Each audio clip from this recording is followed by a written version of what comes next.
Hello friend, this is a Meta fanfic. How are you all? Please support to subscribe this channel for watching new interesting stories. This video included a self-recorded human introduction in the first 30 seconds, followed by AI generated narration for creative storytelling purposes. So we will see what if Harry Potter was raised by Voldemort, most loyal followers. But before we start, if you are more stuff like this, then be sure to subscribe and like this video. And if you possible, share this video with your friends. Now let's start the story. Here is short summary. Raised by Voldemort's most loyal followers, Harry grows up in a world where darkness is truth and light is the enemy. But when destiny calls, will he rise as the Dark Lord's heir, or defy everything he was taught? Bellatrix was completely confused before spotting her husband and brother-in-law. Bella, why are we at your sister's house? Rodolphus asked. I have no idea, Rod, replied Bellatrix. I remember, Mother and Father wanted to discuss something, but, She quickly pulled her sleeve on her forearm to see a faded dark mark. Bellatrix gritted her teeth. What in Merlin's name? When did I get this blasted mark? I told Mother that I refused to join that fake lord. Rodolphus widened his eyes before pulling his sleeve to see the same faded dark mark. He narrowed his eyes before looking over at his brother who had the same faded mark on his left forearm. They must have cursed us before marking us. How dare they? Bellatrix shouted angrily. My own parents used the imperious curse on us to follow that riddle bastard. Rodolphus walked to his wife and tried to calm her. Let's find your sister, said Rabastan. She can fill us on what happened. Bellatrix took a deep breath before nodding. The three of them left the living room to find Narcissa to get some answers. A few weeks passed and the Lestranges hasn't left Malfoy Manor since they were wanted as Death Eaters. It didn't matter to Bellatrix as she could spend time with her nephew, Draco, who was a splitting image of his father. Narcissa was looking at a letter before seeing her sister entering the sitting room with her son. She smiled. Afternoon Bella, and hello to you, my little dragon. Young Draco giggled, holding his plushy green dragon. Afternoon Sissy, greeted Bellatrix. Anything interesting? Just a few Death Eaters being arrested, replied Narcissa, relieved that her sister hasn't been caught yet. She looked down at the parchment she was reading. But I did receive a late letter from Lily. Frowning, Bellatrix recalls the few times that her sister would talk about this Muggle-born Gryffindor, Lily Evans, who was friends with Severus. Why? What did she write? Narcissa offered the letter, which Bellatrix grabbed and read it. Dear Narcissa, by the time you get this letter, it will be too late for me and James. I'm writing this to you as I named you Harry's godmother and Sev as his godfather, but I know Dumbledore will just ignore my will and show James's instead, where he named your cousin, Sirius, Harry's godfather. I have this horrible feeling that Dumbledore will send my baby boy to my horrible sister and her husband. No matter what, you mustn't let Harry live with them. They will be horrible to my baby boy. If necessary, use the blood adoption potion with my blessing. I know the Potters are related to the Blacks as James's cousin, Charles married Doria Black. I want my baby boy to grow up in a place that gives love, not hate. You know, your son and my son could have been great friends if they had the chance, but sadly fate has chosen my path. I beg you, watch over my son, and protect him like he's your own. Also, I've sent a letter to Severus as well. If he agrees, he will make the blood adoption potion. Lily Potter née Evans. Didn't Great-Aunt Doria and Great-Uncle Charles die from dragon pox? Bellatrix asked after reading the letter. Narcissa nodded. They did. Aunt Doria was even pregnant at the time, but sadly they got sick while staying in Russia. I see, murmured Bellatrix. Well, what are we waiting for? Let's get Harry. Easier said than done, Bella, Narcissa sighed. No one knows where Lily's Muggle sister lives. And Dumbledore placed special wards around the Muggle house to, supposedly, protect Harry. Bellatrix gritted her teeth. That Muggle isn't fit to raise a magical child. I would listen to what your sister is saying if I were you. Narcissa and Bellatrix turned around to see Severus stepping out from the flow. Narcissa got up. I take it that you received your letter from Lily. I did. Surprised me that I'm the boy's godfather, said Severus before smirking, glad to see that Bella has returned to her senses. Did the Lestrange brothers return as well? You knew, Bellatrix said in shock. Everyone knew that you and the brothers were being controlled. No one, not even his inner circle, was that loyal to him. Severus said. Oh, murmured Bellatrix. Severus, do you know where Lily's sister lives? Severus nodded. I take it you want to retrieve young Harry, do you? I do. Bellatrix gritted her teeth. It would be wrong to leave a magical child in a place where he will be hated and be treated like garbage. Severus nodded before taking out a vial with dark red liquid inside. He placed it on the table. I figured as much. I already brewed the potion. All that is needed is Harry's blood and whoever is going to adopt him. I will, Bellatrix said, quickly. Bella, are you sure? Shouldn't you discuss this with your husband first? Narcissa asked. We don't have time to talk about it, argued Bellatrix, then narrowed her eyes. That bastard will come here the moment he hears that Harry is missing. He knows about Lily's will. You'll be putting your family at risk, sissy. Narcissa sighed. You have a point there, but would Rodolphus be fine raising a child that is not his own? Bellatrix laughed. Rod will be thrilled to have Harry as his son. My husband and I have been trying to become parents, so this will be a great opportunity for us. Narcissa smiled before gasping. Bella, you have the mark. The moment you step into Diagon Alley, you and your husband will be arrested. Bellatrix smirked. Now who said we will be staying here in Britain? Narcissa and Severus were confused, making Bellatrix laugh a bit. She then handed Draco back to her sister and went over to Severus. Shall we get going? Severus nodded before he and Bellatrix left the manor and apparated away. Number 4 Privet Drive, little whinging. Shut up, freak, Vernon shouted. He picked up his nephew, Harry, by the back of his shirt. Pet, he wouldn't shut the hell up. Just put him in the cupboard with no bottle, said Petunia with disgust. It's been about a month since the freak moved into her perfect, normal, family, but now, it has been destroyed because her freak sister got herself killed. Vernon nodded and walked to the small cupboard under the stairs. He opened it and throws Harry inside. Hope this will teach you to be quiet, freak.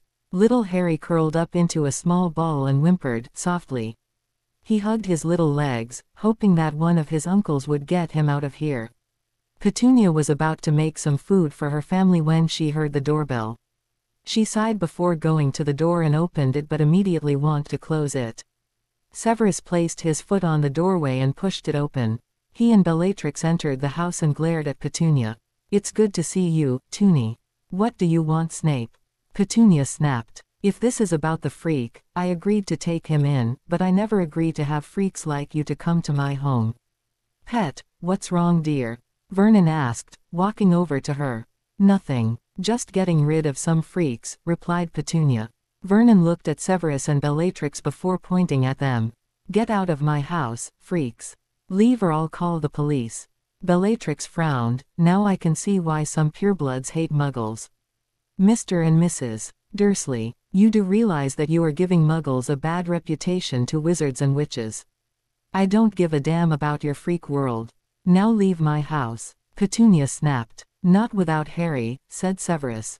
Petunia widened her eyes. You can't. Dumbledore, he said that the brat needs to be here, no matter what, and leave. Out of my property. Bellatrix gritted her teeth, grabbed Petunia's arm, and slammed her to the wall. Vernon was about to pull Bellatrix away from his wife when he fell to the ground. Standing next to the fallen man was Severus with his wand out. Bellatrix twisted Petunia's arm. Listen, Muggle, you're an example why purebloods kill your kind just like they did to us in the witch trials. Petunia whimpered but stayed quiet. Now, my friend and I will leave, but not without Harry, Bellatrix then smirked, unless you want to be tortured to insanity. Petunia shook her head and quickly went to the cupboard after being released. She grabbed Harry and pushed him to Bellatrix. Take him. We never want him anyway. Never bother us again, do you hear me? From us, you wouldn't, but I wouldn't say about the headmaster, said Severus. Petunia stepped back. I'll leave, now. Bellatrix shook her head and looked down at Harry before smiling. Ready to go, little S. Little Harry smiled as the woman reminded him of his Uncle Padfoot, so he snuggles into her chest and let out a sigh of relief. Severus and Bellatrix left the home and apparated back to Malfoy Manor. There Bellatrix bathed Harry where she found out that he had a bit of a baby rash. It's a good thing that Narcissa has some healing baby cream in case Draco gets sick. After the bath, Bellatrix gathered a bit of Harry's blood and gave it to Severus. Then she and her husband added their blood to the vial and the color changed into a dark baby blue. It's ready. Narcissa, do you have the bottle ready? Severus asked. Narcissa handed him a baby bottle where Severus poured the finished potion. He then gave the bottle to Bellatrix, who sat down on the couch. Little S, would you mind drinking this for me? Bellatrix asked, softly. I promise I'll give you something yummy afterwards. Harry gave the bottle a slightly uncertain look before getting thirsty. The loud lady and man didn't give him much milk to drink, so he took the offering bottle and started drinking it. When he finished, he made a disgusted face. Yucky. Holly no licky. Bellatrix and Narcissa giggled while Severus Rodolphus shook their heads. That's when Harry's appearance started to change. His messy little hair became wavy with slight brown highlights and his eyes were dark green with purple in them. Ah, he got your nose, Bella, cooed Narcissa. Bellatrix smiled then looked at her husband. Have you contacted him yet? Just send the owl. He should reply within a week or so, replied Rodolphus. Who's he? Narcissa asked. Bellatrix placed Harry next to Draco and gave them some snacks before addressing her sister. Before the war, Rodolphus thought it would be best to live with his squib aunt. She lives in Salem where witches, wizards and even squibs are all welcome. Over there, they respect the old ways of magic. Salem, isn't that where the witch trials started? Lucius asked. Correct, but slowly they started to accept it when a witch was healing the ill or injured muggles, said Rabaston. Though there's still some uncertainty about us, so only those who have contact to the wizarding world can enter. Lucius nodded while Narcissa started to sob. But that's on the other side of the world, Bella. I just got you back, she said, sadly. Not forever, sissy. Bellatrix hugged her sister. Besides, if I stay here, the Aurors will arrest me and my family. It wouldn't be safe for us or Harry. I understand, murmured Narcissa. And the he we mention is our uncle, which our aunt married. He's a professor in Salem Academy, stated Rabaston. Harry might be attending an exclusive wizarding school in America when he turns 8. Severus smirked. I see. Not only avoiding the Aurors, but you're also avoiding Dumbledore's manipulation. I heard he was going to have Harry befriend the Weasleys in his first year. I will not have my nephew anywhere near those blood traitors. Lucius snapped. And he wouldn't. We'll educate him about the true ways of the old magic, assured Rodolphus. Severus nodded before turning his attention to his young godson. He smiled a bit to see that the child still has his mother's green eyes and what looked to be her smile as well. The potion master bent down to their level. And what are you two doing? Ploying, replied Harry. Do you wanna ply too? Ply, Uncle Sev. Draco demanded. Draco, warned Narcissa. Sorry. Fleeway ply, Uncle Sev, said Draco, nicely. Later, dragon, said Severus, softly. He picked Harry up while Lucius picked up his son. Severus walked over to Rodolphus. Harry, this man is your new daddy. Say hello. Harry frowned a bit, remembering the hooded man hurt his mommy and daddy before getting hurt as well. The young child smiled a bit. Hi. Rodolphus chuckled. No need to be shy, little one. Come, let me show you to your room. You'll be sleeping with your new cousin, Draco, for the time being. Hearing his name, Draco smiled. Me show Harwy my room. Narcissa and Bellatrix giggled while the men shook their heads. The women then grabbed their child and headed upstairs for playtime. Cardiff Airport, Wales. Say bye-bye, Harry, said Bellatrix, softly. Harry sniffed and waved his little hand to the Malfoys and Severus. Draco shook his head. No. Don't go, Harwy. Stay. Don't go. Stay with me. Oh sweetie, you'll see him again, said Narcissa, sadly. She looked at her sister. Take care and please be safe. I will, said Bellatrix before looking at Severus.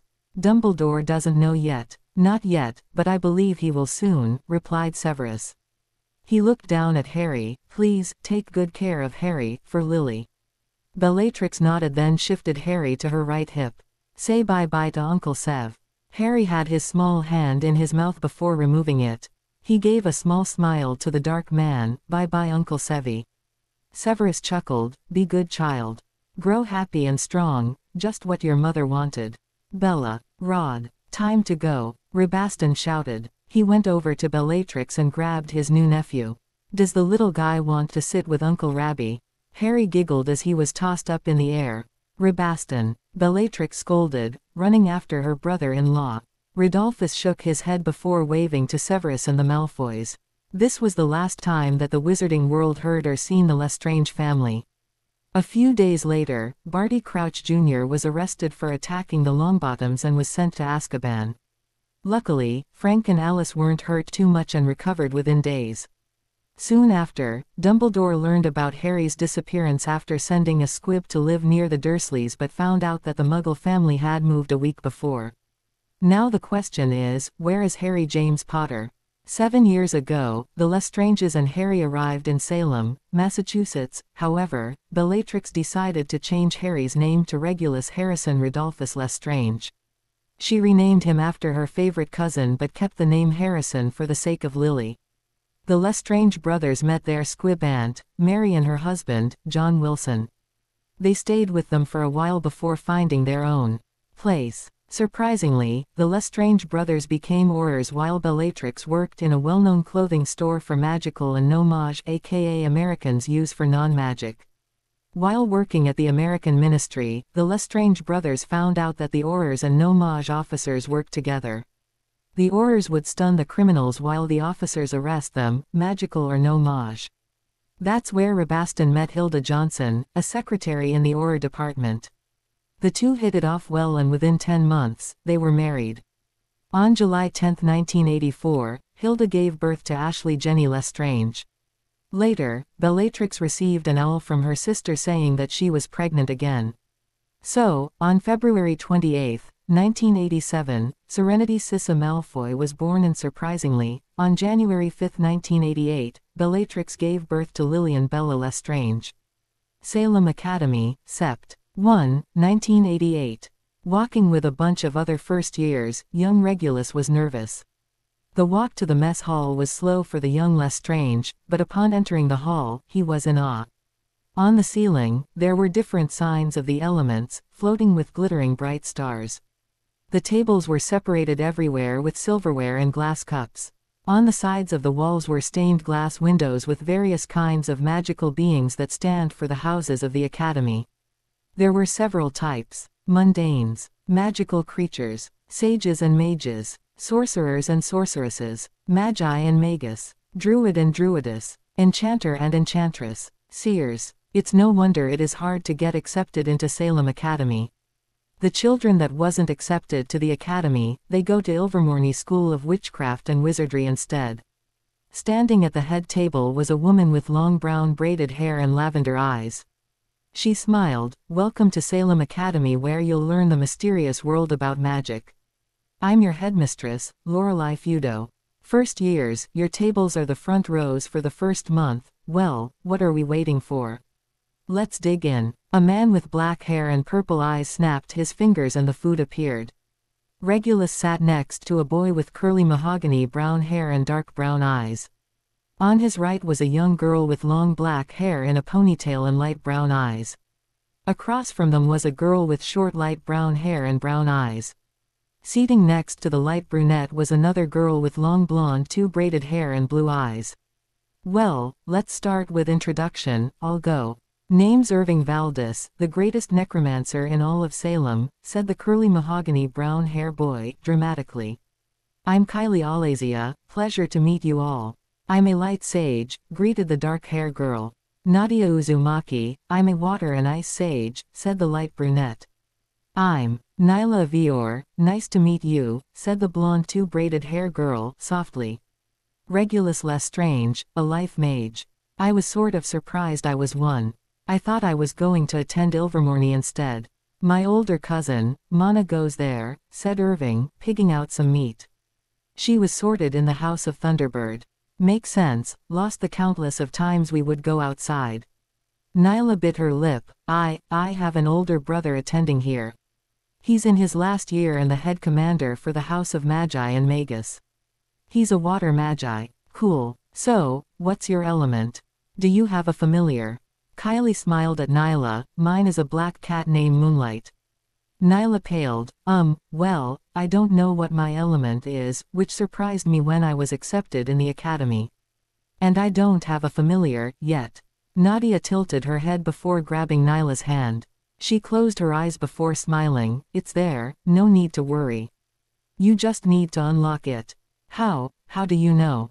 Nyla asked, softly. I can foresee visions through feeling or the atmosphere. I can also see someone's magical aura and yours. It's locked, but it will awaken when you fulfill the locks, replied Nadia. Nyla sighed. That may have calmed me, but what about the others? What if they tease me for being the only one with no element magic? Kylie smiled. Well, if that happens, give me a shout and I'll help you out. Me too, Irving said. Regulus and Nadia nodded. Nyla smiled as a small tear ran down her cheek. She rubbed her eyes before grinning. So, what of your familiars? I have 2 kittens, a Norwegian forest named Tia and a Maine Coon named Kupuru, replied Nadia, happily. Mine are the dead. I can control any that passed away, said Irving, proudly with a slight smug. What about you, Regulus? Regulus scratched his cheek. It's a baby phoenix named Halo. The girls awed before heading to their dorms. They were lucky to be sorted in the same house minus Irving since he's a necromancer. In the morning, they headed to the mess hall where they sat in the same table last night and were given their timetable. Looks like we have history first, said Regulus before noticing their 3rd class. He looked over at Nyla. What are you going to do for 3rd period? The headmaster told me it's going to be my study period until further notice, replied Nyla. Right, shall we get going then, said Kylie. Hogwarts, Sept. 1, 1992. Welcome everyone. Yes, another wonderful year in Hogwarts. Now before we begin, I would like to introduce you to Miss Nyla Vior, said Dumbledore, warmly. A transfer student from Salem Academy. Nyla entered the Great Hall and walked to where Minerva was waiting with an old, ragged hat. She took a deep breath before sitting down on the stool, ignoring the whispers of the students. That's when she felt the ragged hat being placed on her head. Let's see, what do we have here? An overseas student. That's something new. Well then, shall we see where you'll be sorted? Nyla bit her lip before nodding her head. Right, now let's see. Ah yes, you're quite loyal to your friends and protective as well, but you don't have the right Hufflepuff and Gryffindor traits. Yes, quite an intelligent with such ambition. What do you think? Well, I think you're stuck between Ravenclaw or, thought Nyla, glancing over to Regulus' cousin, Draco. She had seen him at Diagon Alley when she was getting her supplies with her aunt and uncle. Ah, I see, you know young Malfoy already. Yes, the more I see it, the more I see your ambition and cunning. Good luck, better be Slytherin. Nyla smiled as the hat was removed from her head and walked over to the Slytherin table. She sat down next to Draco. I'm so happy to be sorted in the same house as you, Dre. By the way, Reg hopes to see you in his horseback riding tournament coming up soon. Can't wait, said Draco. Anywho, welcome to Hogwarts. It might not be impressive like Salem Academy, but it's home, right guys? If you say so, mate. Greetings fair maiden, name's Blaze Zabini. The pig-faced girl next to me is Pansy Parkinson, the blonde girl is Daphne Greengrass, the girl next to her is Tracy Davis and the boy to my left is Theodore Knott. Pig face. I'll show you who really has a pig face. Pansy snapped, angrily. She was about to strangle Blaze, but Daphne stopped her and threw a bit of smashed potato at Blaze. So, this Reg, is Draco's mysterious overseas cousin? Daphne asked. That's right, but, why are you asking? Nyla said, eyeing at Draco. What are you trying to hide? Draco shushed her before leaning to her. I'll explain when we're at the common room, not here. Their surnames aren't well liked around here. Nyla frowned but nodded. She waited until the feast was over and followed her housemates to the dungeons where the Slytherin dorms were located. When their head house, Professor Snape, finished his opening speech, Draco took his friends and Nyla to a dark corner. Draco looked around, making sure no one could hear them.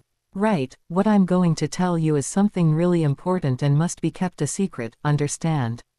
He said, seriously. Nyla and his friends nodded. Right, as you know, 11 years ago, Voldemort started another war, started Draco. It took about an hour for his friends and Nyla to know the truth of his cousin's identity. Nyla was in complete shock upon hearing that her dear friend survived the death curse and destroyed a full-trained wizard when he was just a baby. So, he's thy Harry Potter. Pansy shook her head after seeing the photo that Draco showed them. But he can't be. He doesn't look like James Potter at all. Haven't you been listening? Daphne crossed her arms. He was blood adopted by the Lestranges, so it would make sense that he wouldn't look like his birth parents. Oh, right, murmured Pansy. Draco smiled, looking at the moving photo of Regulus and his family. His uncle Rodolphus has deep brown hair and a shoulder length and brown eyes. Riding on his shoulders was his young cousin, Lillian, who has long curly black hair and purple eyes. Next to them was his aunt Bellatrix, who changed her black hair to blonde and dark purple eyes. Standing in front of her was his cousin, Regulus, who has long wavy black hair with brown highlights and dark green-purple eyes. Beside them was his uncle Rabastan, who has long, brown hair in a ponytail and brown eyes. In his arms was his third cousin, Ashley, who has dark auburn hair and light blue eyes. Standing next to Rabastan was his Aunt Hilda, who has long, auburn hair and dark blue eyes. I'm going to miss them, murmured Nyla, sadly. You can come with me when I visit them in winter break, offered Draco. Oh, thank you, Dre, said Nyla, happily. So, tell us about your friends in Salem, said Tracy. Nyla smiled and told them about her friends who were starting in their 4th year while the younger one will be going to her 3rd. She explained why the year system was completely different than Hogwarts. Within a month, Nyla settled down well. She's second best in almost all of her classes minus Transfiguration and Charms, which were not her best subjects. Nyla was grateful that Daphne was brilliant in Transfiguration and Tracy was good in Charms. Potions, history of magic, and astronomy were absolutely her favorite subjects. 2 months passed and Nyla was currently at the library, trying to find a decent book for her assignment when she ran into 2 redhead twins. Oh, forgive me, I didn't see you guys there. It's quite alright, hey. You're that transfer student. Nice to meet ya. The name's Fred and this is my twin, George. Nyla smiled. So, you guys are in Gryffindor, correct? Then can you guys explain to me why there's this big rivalry between Gryffindor and Slytherin? Well, for starters, most dark wizards and witches came from that house, stated Fred. And that house only allows purebloods, as Slytherins hate Muggleborns. George frowned. I take it that you heard the Slytherins say another name for the Muggleborns, yes? Nyla nodded. Draco told me that it's a foul name for Muggleborns. But why do the Slytherins hate them so? In my previous school accepts anyone. Well, if they have any elemental magic, that is, she thought. The twins were about to reply when another redhead came up to Nyla and pushed her away. I'll tell you why. You slimy SS hate the Muggleborns. You guys think that you're better than them. And they don't deserve to have magic. Nyla frowned. I don't think that. Heck, some of my friends back in Salem are squibs and muggles. My own uncle is a squib, and I love him. Yay, right, sneered the redhead. There's no Slytherin that is good. I saw you hanging around with Malfoy. Is he training you to be a future Dark Witcher, a whore? Ron, said the twins in disbelief. As tears ran down Nyla's cheeks, she took out her wand and aimed it at the redhead, Ron. Sectum Sempra. The twins watched as the spell hit their younger brother, where multiple cuts appeared. Some looked a bit deep while most were small. George ran over to his brother before picking him up as Fred watched Nyla run away from them. Go, I'll talk to her, said Fred. George nodded before going to the infirmary. Fred then ran after Nyla and found her near the Black Lake, crying her eyes out. He sat next to her. I'm sorry for what my brother said to you. It was uncalled for. Don't listen to him, all right? Nyla sobbed. I came here to escape my horrible time in the academy, but no. Instead, I get called a whore. Why? Fred felt sorry for the young girl, so he did what he normally do when his little sister was upset. He gave Nyla a deep warm hug. He rubbed her back. Hey, don't cry. If you like, we can prank Ronikins for ya. I mean, sure, you did hit him with a fairly good curse, a dark one, but he did sort of deserve it. Nyla sniffed before smiling. No, I think the curse will do, but thanks, you guys do pranks. Fred grinned. My brother and I are quite famous here in Hogwarts on pranking any students or professors. We make our own as the ones in Hogsmeade are rather dull. You guys make your own pranks. May I help? Nyla asked. Sure, the more the merrier. Come on, let's head back, said Fred. I guess it was worth coming here, thought Nyla, following Fred back the castle. She then frowned a bit. I just have to be careful around people like Ron. Cardiff Airport, August 23, 1994. Can you see them, Sari? Nyla asked. Riding on her shoulders was a young girl with black hair and black highlights who shook her head. She frowned. What if they miss their flight? Nyla was about to comfort the young girl when she heard Draco shouting. I see them, he said before dashing through the crowd of people. Nyla followed him while holding onto Serenity so she wouldn't fall off. They reached a group of 7 people. Finally, you're here, Draco said. He hugged his cousin, but Regulus slightly pushed him away. Draco then addressed to the others, Aunt Bella, Aunt Hilda, Uncle Rabaston and Uncle Rodolphus, how was your flight? Hilda smiled, decent. If we didn't pay first class, our backs would be killing us by now. Bellatrix looked around. Draco, where are your parents? Please, don't tell me you ran off from them, again. No, ouch. Father, Draco said, rubbing his head. Next time don't run off like that, said Lucius. Draco just pouted while the girls giggled, and Regulus smirked. Bellatrix shook her head. Nyla, how have you been? How's your aunt and uncle faring? Great. All of us are, replied Nyla. Shall we get going? I believe I can hear Rabba's stomach, teased Narcissa. The children laughed while Rabaston blushed. World Cup, August 25. Sirius Black was heading back to his tent after his shift ended. As he was walking, he watched the children with sadness as it reminded him of his godson, Harry Potter. 14 years ago, Voldemort killed his best friend and his sweet wife, Lily. The Dark Wizard tried to kill their son, but the killing curse rebounded, leaving baby Harry with a lightning bolt scar on his forehead and Voldemort's body destroyed. In anger, Sirius went to search for the traitor, Peter Pettigrew. He found him, but Peter distracted him by shouting and accusing him for the deaths of James and Lily. In a quick motion, Peter killed 13 muggles nearby before cutting his finger and transformed into his animagus form to escape. Sirius stood there in shock before laughing like a madman. That's how the Aurors found and arrested him. He was given a trial, thanks to Frank Longbottom who asked to use Veritaserum in the hearing. And was declared innocent while a hunt for Pettigrew began. During that time, Albus took his godson to Lily's muggle sister, Petunia, to be taken care of until Sirius was able to raise him along with Remus. But unfortunately, 2 months later they found out about Harry's disappearance from Arabella Fig. The Order and some Aurors including himself began looking for Harry, but so far nothing has been found. Sirius sighed before entering the tent to see the Weasleys, the Longbottoms and a muggle-born named Hermione Granger getting ready to go to the stadium. All right everyone, remember we're going to the Minister box, and I want all of you, Arthur eyed on his twin boys, to be in your best behavior, understood? Yes sir, Dad, shouted the children before heading over to the stadium. As they arrived, the children were amazed how great the view was in the Minister box.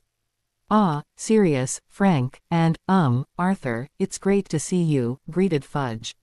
Yes, it's been a while Minister. I've been quite busy as of late, said Sirius. Ah, yes. How's your search for your godson, Lord Black? Fudge asked. Sirius was about to reply when they heard a commotion nearby. He turned around to see Ron arguing with Lucius' son and a young teenage girl, Nyla Vior. Sirius sneered upon seeing Draco as he hates the Malfoys as much as Severus Snape. How are you here, Weasel? Nyla sneered. That's right. Your family can't afford to be here. Draco snapped. Nyla smirked, unless your family sold your sorry of excuse clothes. Shut up Malfoy, Avior. For your information, Lord Black invited us. Ron shouted. So, you begged like a wretched dog from the black sheep of the Blacks. Draco then smirked. What's next?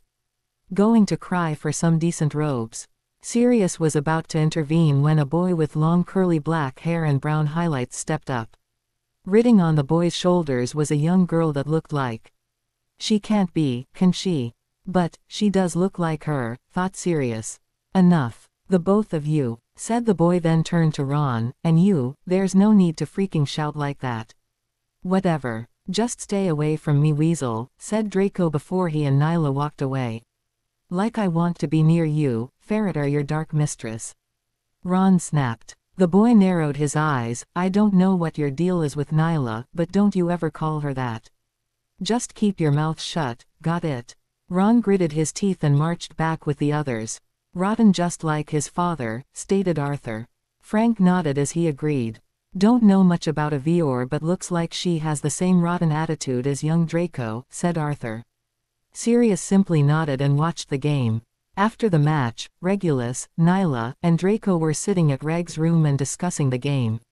I had a feeling that Victor was going to catch the snitch, said Regulus. True, but Ireland won. Blaze and Tracy owe me 2 galleons. Nyla said, happily. Regulus laughed before feeling Draco's negative energy. He sighed, if you don't get rid of that negative aura, I'll gladly do it for you. Sorry, Harry. It just pisses me off to see Weasley and his blood traitor family at the Minister box, said Draco, angrily. Regulus looked confused. Nyla crossed her arms. Most families like the Weasleys look down upon pureblood families just because they don't accept some half-bloods. And hate Muggleborns. But you guys don't, stated Regulus. I mean, sure, Uncle Lucius doesn't trust Muggles cause your ancestor was almost killed by a Muggle. And Nyla, you have friends who are squibs, Muggleborns and Muggles back at Salem. Nyla sighed. Weasley doesn't have a brain to see reason, or hear it. The wizards here think that if you're sorted into Slytherin, you're destined to be evil. You got to be freaking kidding me, said Regulus. Welcome to the wizarding community in Britain, Harry. Draco shook his head, but enough about that. When is your next horse riding tournament? I believe around January, replied Regulus. Suddenly, the young girls dashed into the room with tears in their eyes. What's going on? Nyla asked as the adults came in. Death Eater riot, replied Rabaston, seriously. Head to the apparition point, now. Rodolphus said. Draco, lead the way, said Lucius. What about you, Daddy? Serenity asked, holding onto his robes. I need to stay with your uncles, but I promise we'll come back, replied Lucius, picking up his young daughter. He eyed her forehead before handing her to Hilda. Be careful, all of you. Hilda nodded as Bellatrix picked up her daughter. The moment they stepped out of the tent, screaming people were running away from curses and masked dark figures were burning some tents down. Draco, holding Ashley's hand, led the way to the apparition point, but on the way, Bellatrix lost sight of her nephew cause of the frightened people running around. Let's follow the crowd. It's bound to lead to the apparition point, suggested Regulus. Bellatrix nodded before spotting 2 Death Eaters coming towards them. Quickly taking out her wand, she cast 2 stun spells towards them. Unknown to her, another Death Eater was sneaking behind her. Mommy! Lily shouted, spotting the Death Eater. Regulus quickly cast the arrow shooting spell, adding fire at the tip of the arrow, and it hit the Death Eater's shoulder. Afterwards, he cast a light shield around himself and his mother. Thank you, dear, said Bellatrix while calming her daughter.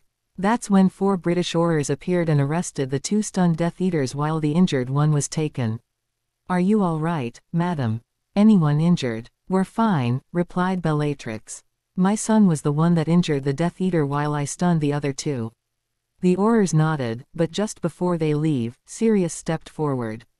Hold on, he said, leaning over to Bella's face. He looked straight at her purple eyes, 2 familiar purple eyes, and the young girl on her arms. Sirius widened his eyes. It can't be Bellatrix. Bellatrix bit her lip. It's wonderful to see you too, Siri.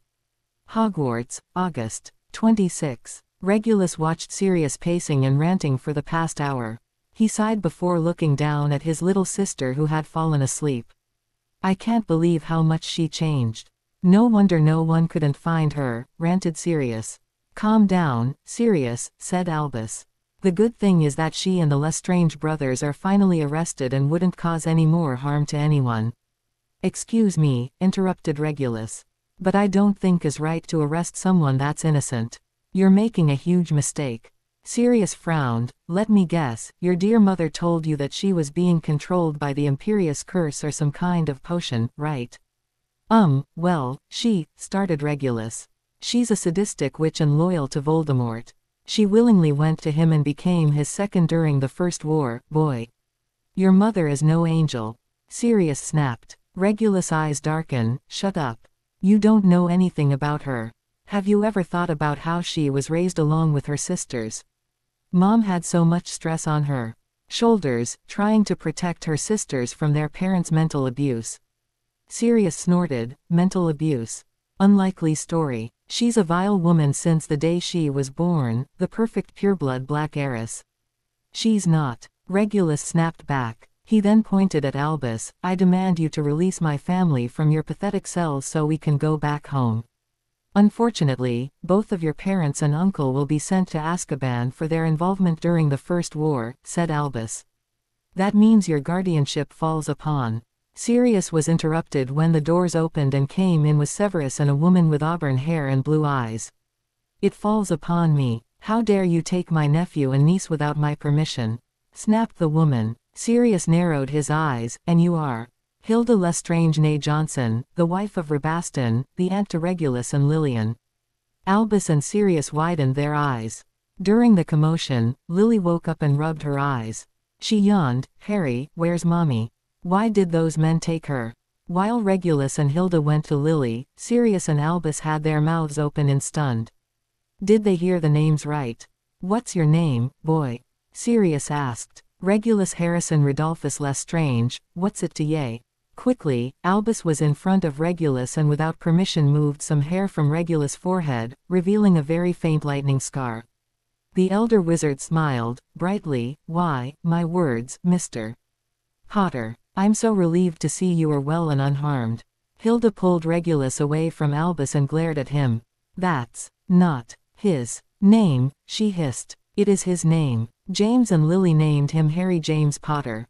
Sirius argued. Yes, when they were alive, but since the Lestranges' blood adopted him with Lily's blessing, his name has been changed, countered Severus. And how would, you know? Sirius snapped before dashing towards Severus. But that's when Regulus grabbed his arm, twisting it over his back, then kicked him to the floor. He then took out his wand and pointed it towards Sirius' face. Don't you dare attack my godfather, you bastard. Regulus snapped as his magic was flaring up. Go godfather. Sirius stuttered. Sev, if you would, said Hilda, holding Lily. Severus walked over to his godson and leaned down to his ear. He whispered, Reg, calm down or you're going to release your magic once again. Drink this, take deep breaths and count to 5. Regulus took the calming draft, drinking it before closing his eyes and started to count to 5 with deep breaths. Slowly, he calmed down along with his magic. Hilda, take the children back to Malfoy Manor. I'll be there shortly, said Severus before smirking. I see those martial arts lessons have paid off well. Hilda shook her head with a smile while the children giggled a bit before the three left the room. The moment the doors closed, Sirius exploded. You knew, you filthy s. You knew my godson was alive all this time. When were you going to tell us, you bastard? Sirius was going to continue, but Albus stopped him. The elder wizard looked over at his potion professor, disappointedly. Severus, you fully know that Harry was safe with Petunia. Severus snorted. Safe? Oh yes, he was indeed safe, but not against those wicked muggles. Sirius frowned. What do you mean, Snape? I mean black as that our godson was being abused by his dear aunt and uncle. Severus snapped. Or have you forgotten how cruel Petunia was in Lily's wedding? Or how Petunia sent that horrible letter when Lily told her that she was pregnant with Harry? Sirius thought for a moment before widening his eyes and his face turned pale. Oh yes, you would have made a wonderful guardian, Severus sneered. I'll be taking my leave, or do you need anything else, headmaster? Albus shook his head, silently. Very well, I'll be taking him to get his school supplies. Send me his school list later, said Severus before leaving. Oh, thank Merlin, you two are all right. Narcissa said, hugging Regulus and Lily. She then let them go. Regulus, Draco and Nyla are outside with their friends. Lily, Serenity and Ashley are at the library. Lily nodded and headed upstairs. Regulus bit his lip. What about my parents and uncle? Don't worry, dear, assured Hilda. Your parents and uncle will be out of those holding cells in no time. Now off you go. Regulus sighed and headed to his room for a quick shower. Afterwards, he went outside to be ambushed by his cousin. Are you and Lily all right? What happened? Draco asked. We're fine, said Regulus, pushing his cousin aside. Black was able to recognize my mom. Afterwards, my parents and uncle got arrested and was sent to the ministry holding cells until their trial. So, what's going to happen now, Reggie? Nyla asked. Regulus sighed. My godfather told me that I'll be attending Hogwarts as a 4th year. But you're supposed to be a 7th year, a prefect even. Draco argued. Vincent grinned, but imagine the pranks we can pull off now that Reg is coming to Hogwarts.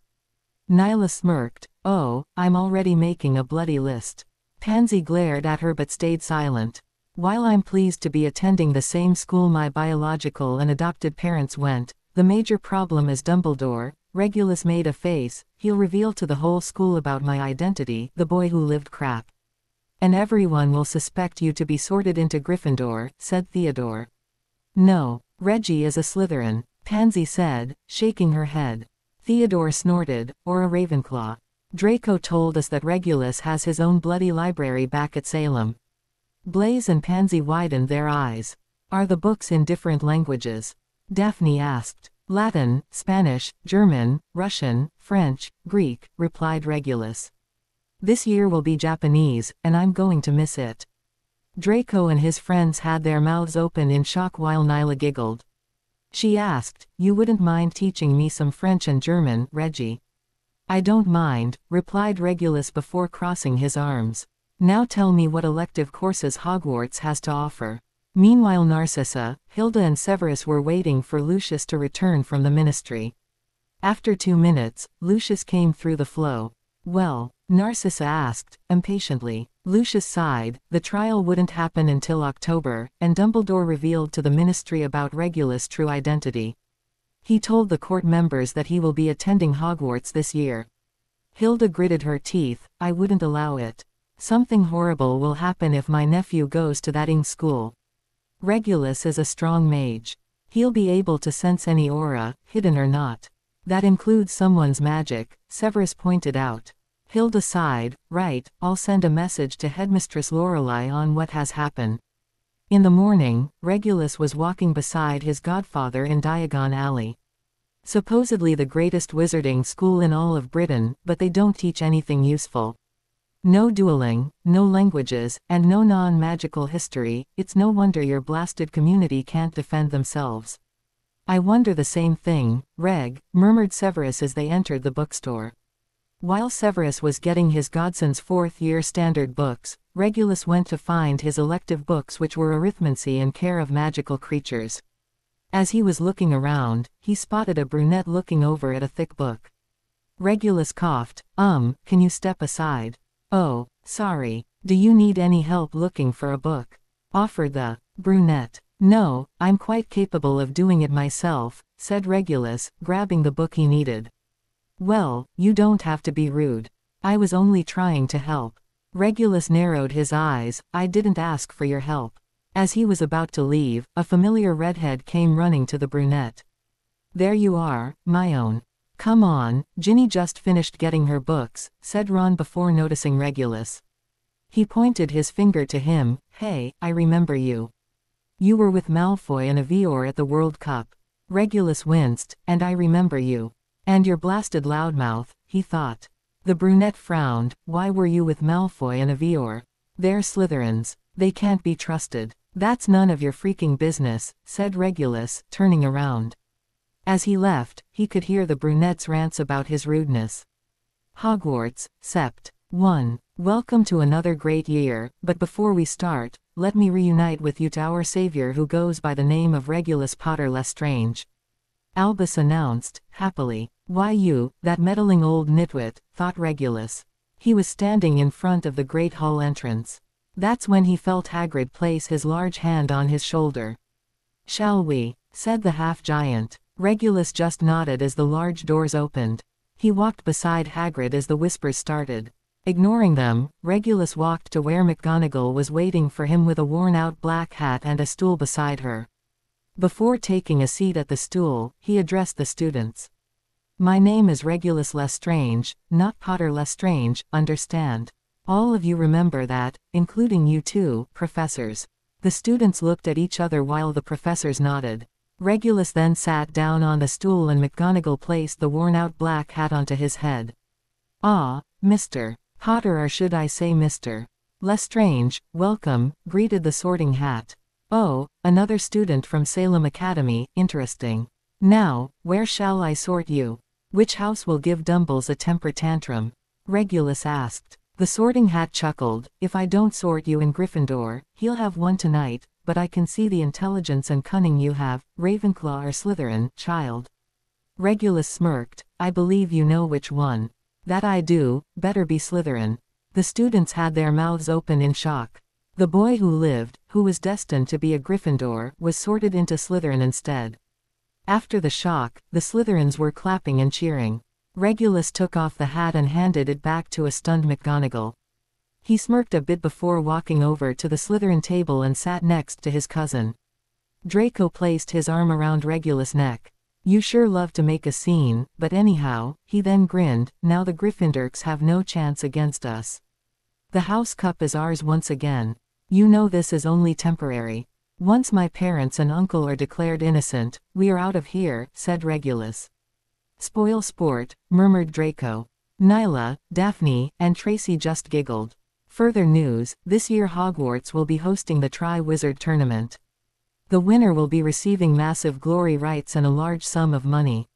Albus announced after his shock. While most Gryffindors clapped in excitement, the other houses were uncertain. "What? Is he insane?" Regulus said. All of the Slytherins were thinking the same thing.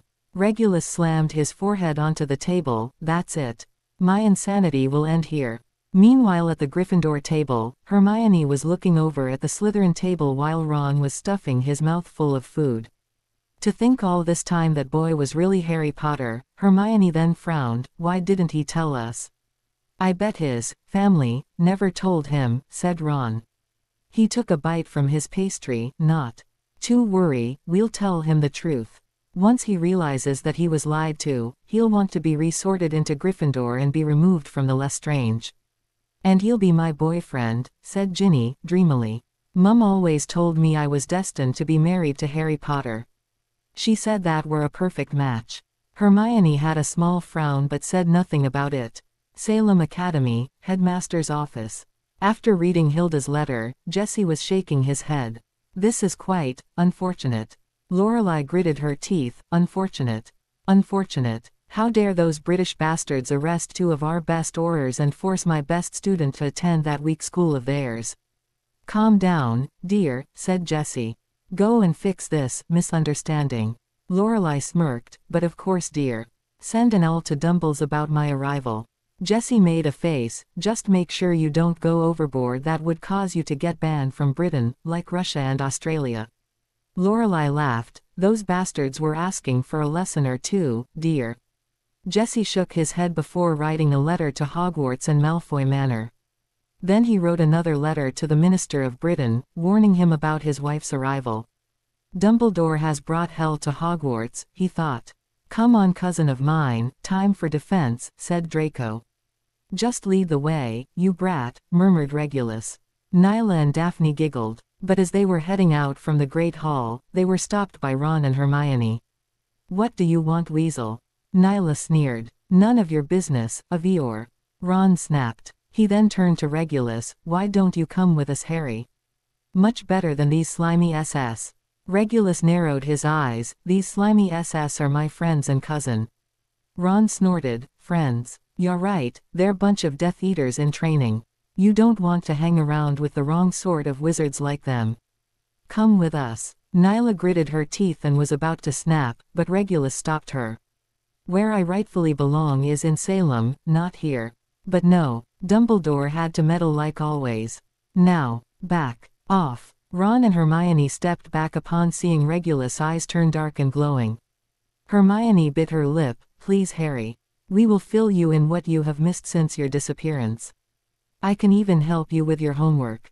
Draco, Nyla and the others started to laugh. You help Harry on his homework, Draco said between laughs. And what's so funny, Malfoy? Hermione asked, annoyingly. She placed her hands on her hips. I'm quite capable of helping Harry to catch up on his work. That's not it, Granger, Nyla smirked. Reggie was placed in the top 5 at Salem Academy, so he'll be tutoring you instead. But I was placed top 2nd last year, argued Hermione. Daphne snorted. Hogwarts may be the best in Britain, but Salem Academy is well known for the best. Hermione glared. Then why didn't I get an acceptance letter from them? That's because quite a few Brits get one, explained Regulus, then glared at them. Now, kindly move out of the way. Ron and Hermione stood firmly where they stood. Regulus sighed before shoving them to the side, walking out from the Great Hall. Draco and the others smirked before following Regulus out from the hall. Quickly, Nyla turned around and stuck her tongue at them. At the head table, Albus watched the scene with a frown. I fear for young Mr. Potter's safety, if he continues to associate with Mr. Malfoy and his friends. Severus glared. What, pray tell, is wrong with them, headmaster? You cannot compare them to their parents' faults. They're just children, barely learning the value of life. Ah, but of course, Severus. Forgive me, said Albus, placing his hand over his heart. You can't blame an old man from worrying for his students. You only care about as your bloody saint imagine, thought Severus angrily. He then stood up. If you would excuse me, headmaster. Oh, before you go, Sirius and Remus want to visit Mr. Potter, said Albus. Sirius wants to meet with his godson before he gets guardianship after the trial. Severus frowned when he heard Sirius getting guardianship of his godson but stayed silent. He sighed. If Black and Lupin wants to meet with Mr. Lestrange, then they need to contact Hilda Lestrange. Good day, headmaster. Dada, Slytherins and Gryffindors. Alistair Moody, ex-Auror and your new defense against the dark arts teacher. I'm here because Dumbledore asked me to. End of story. Goodbye. The end. Any questions? The students shook their heads. Now when it comes to the dark arts, I believe the practical approach, said Moody, grinning. First, which of you could tell me how many unforgivable curses there are? 3, sir, Hermione answered without permission. And the reason why they're called that? Moody asked. Because they are unforgivable, replied Hermione. If you use any one of them, you will.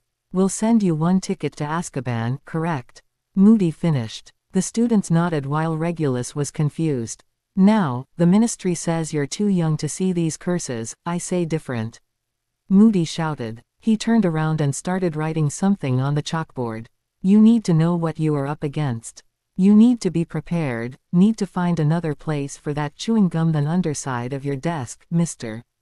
Finnegan. Regulus turned around to see Seamus with a disbelief look, holding a piece of chewing gum on his right hand. What? No way. How can he see the back of his head? Seamus whispered. Ron shrugged his shoulders before the two ducked when Moody tossed the chalk at them. Pay attention. So, which curse should we say first? Weasley. Why yes. Ron said, nervously. Stand, ordered Moody. Ron stood up slowly as Moody leaned to his face. Give us a curse, he said. Well, my dad did tell me about one, the Imperious Curse, replied Ron. Oh, your father would know about that. Gave the ministry quite a bit of grief few years ago, informed Moody, walking back to his desk. He took out a jar with 3 spiders. Ron's face became pale upon seeing the spiders while Hermione just glared. Perhaps, this will show you why, said Moody. Regulus watched as the ex-Auror opened the jar before leaning over to his cousin. He whispered, is it that bad to cast that curse here in Britain? Draco nodded. The ministry labels that curse and the other 2 as dark magic. No one can use them, unless they want to become residents in Azkaban for life. Regulus frowned, but there is no difference between light and dark in magic. Draco shrugged his shoulders as Moody took out a spider from the jar. The professor placed the spider on his desk and pointed his wand at the small creature. Imperio. The spider moved a bit before it stayed still. That's when Moody waved his wand where the spider started to dance against his will. The students started to laugh before the spider landed on Vincent. Don't worry, completely harmless, assured Moody. However, Vincent was protecting his face. Then Moody changed direction where the spider landed on one of the Pottle twins and was slowly climbing on her hand. She took a few deep breaths before Moody moved the spider over to Ron's head. Regulus could see that the redhead was having a small panic attack. If she bites, her venom is instant kill, warned Moody. Draco and Nyla laughed upon seeing Ron in such a state. What are you laughing at? Moody snapped. He pointed his wand over to Draco and the spider went straight to Draco's face. Get it off. Get it off, Draco begged. Regulus sighed before calmly taking off the spider from his cousin. He gently placed the small creature on his desk before she was forced to move again. What should I do next? Moody asked. He made the spider go near an open window and below her was a jar with water. Toss it out of the window or drown her. The students keep quiet as Moody made the spider return to him. Many witches and wizards have claimed to have done you-know-who's beating under the influence of the Imperious Curse, but here's the rub, how do we sort out the layers? Moody said, slowly before snapping. Another, Longbottom, was it. Up. Professor Sprout tells me you have a talent for herbology. Neville nodded a bit before biting his lip. The Cruciatus Curse. Correct. Come, said Moody. He took Neville to the front of the class. Particular nasty one, the Torture Curse. Moody placed the spider on the desk and pointed his wand at the spider again. Crucio. The spider moved violently from the massive pain she was receiving. However, Neville and the students were getting uncomfortable upon hearing the small screams of the small creature. Stop it. Can't you see it's bothering him? Hermione cried out. Moody shook his head a bit before stopping the curse. He grabbed the spider and walked over to Hermione's desk, placing the small creature on her books. Perhaps, you can give us the last unforgivable curse, Miss Granger. Tears running down her face, Hermione shook her head. Moody sighed and was about to cast the last curse when someone spoke up. The killing curse, also known as the death curse in Salem. The students turned around to see Regulus standing. Yes, that one, murmured Moody, then pointed his wand at the spider. Avada Kedavra. The students stared at the once living spider. There is a reason why it is called the killing curse, but throughout the years, only one person ever survived. Am I right, Mr. Lestrange? Moody said, looking at Regulus. Regulus frowned, staring at the dead creature. You mean me, I guess that's true, but there are some creatures that can survive from the killing curse. Oh, and what are they? Moody asked, a bit interested. Vampires and spirits, answered Regulus. Moody simply murmured something before taking out a vial from his robes and drinks it. At the end of the lesson, Blaise was laughing a bit.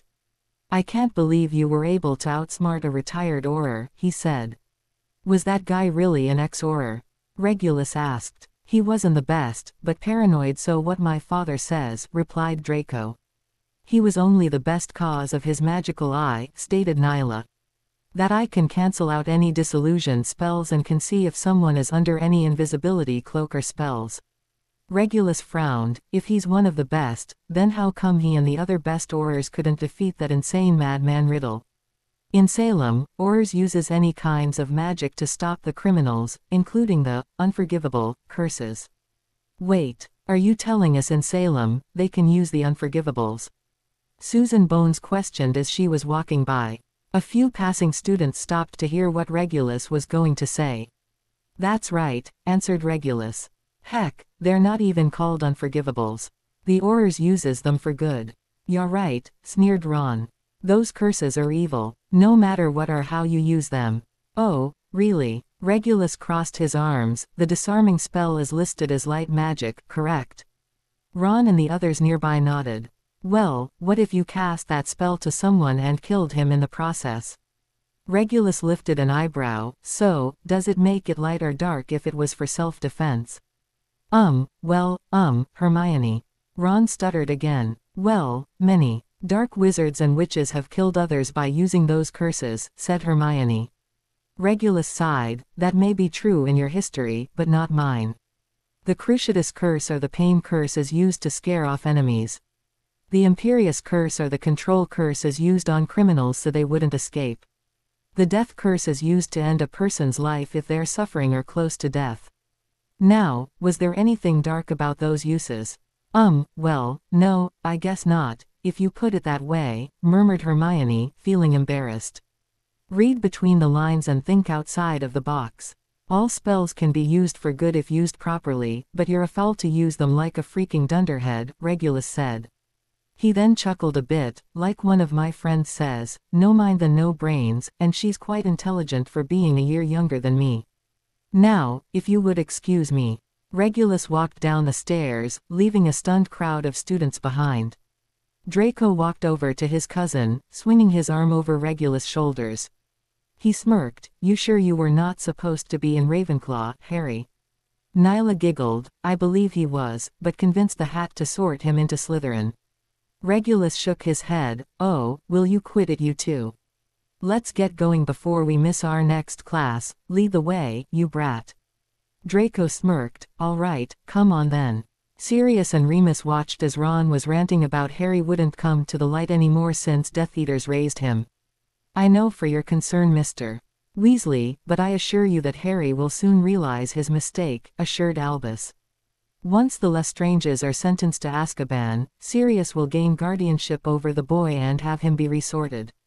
And he'll become my boyfriend, said Ginny, dreamily. Sirius frowned a bit, but thought it wasn't a bad idea for Harry to be with Ginny. She did come from a light family who were good friends with James and Lily. But what if Regulus doesn't like Ginny? What if he likes someone else? Remus asked. That wouldn't matter if we use some love and loyalty potions to guide him to the right path, said Albus. Love potions, Sirius said in shock. And loyalty potions. Remus said, eyes widened. My mother can make them, said Ginny before frowning, but we can't give him too much or it will be suspicious. Sirius and Remus looked at each other with uncertain looks. We'll start giving him small portions of those potions after the trial, said Albus. Well, off to bed. You two have classes in the morning. Ron and Ginny nodded before leaving the office. As Sirius and Remus were about to leave, Albus stopped them. Sirius, I would like you to try to get a chance to talk to Harry. He needs to know we need him when Voldemort returns. Sirius coughed. That's going to be a problem, sir. I don't think Harry would want to be near me after my outburst back in August. Not only that, but I need permission from Hilda to talk to Harry. Then try to gain Severus' trust, suggested Albus.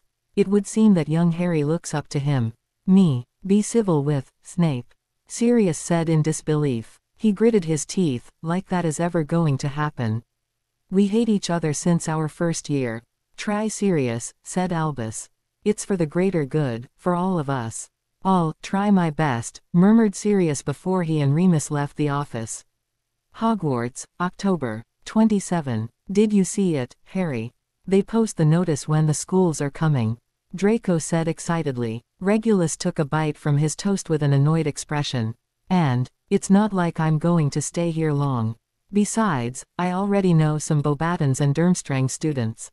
Tracy widened her eyes. You do? How? Just as Regulus was about to reply, he felt his pocket vibrate. He took out his two-way mirror before dropping it onto the table upon hearing his friends shout. Where is he? Where is that meddling old frat? I swear, Reggie, that I'm going to burn that old bastard into a crisp. The students stopped eating to hear what's going on. Regulus sighed before picking up the mirror. He glared at her. Will you calm down, Astrid?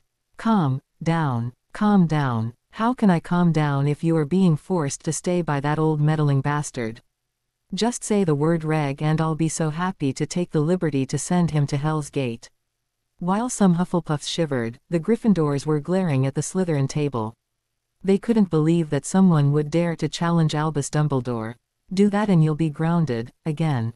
Regulus reminded Astrid. Draco and Nyla were leaning over to Regulus' sides. Just because Ma and Da gave her permission to punish me when they go to a business trip, doesn't mean she can boss me around, pouted Astrid. She then noticed two familiar people. Nyla. Draco. How have you been? Quite well, replied Nyla. Draco simply waved to her. Regulus sighed. Is Nadia with you? Astrid nodded before Nadia's face appeared in the mirror with her cat on top of her head. Nadia smiled, warmly. You called, Reggie. I take it that my aunt sent a message to Headmistress Feudo, correct? Regulus asked. That's right, replied Nadia.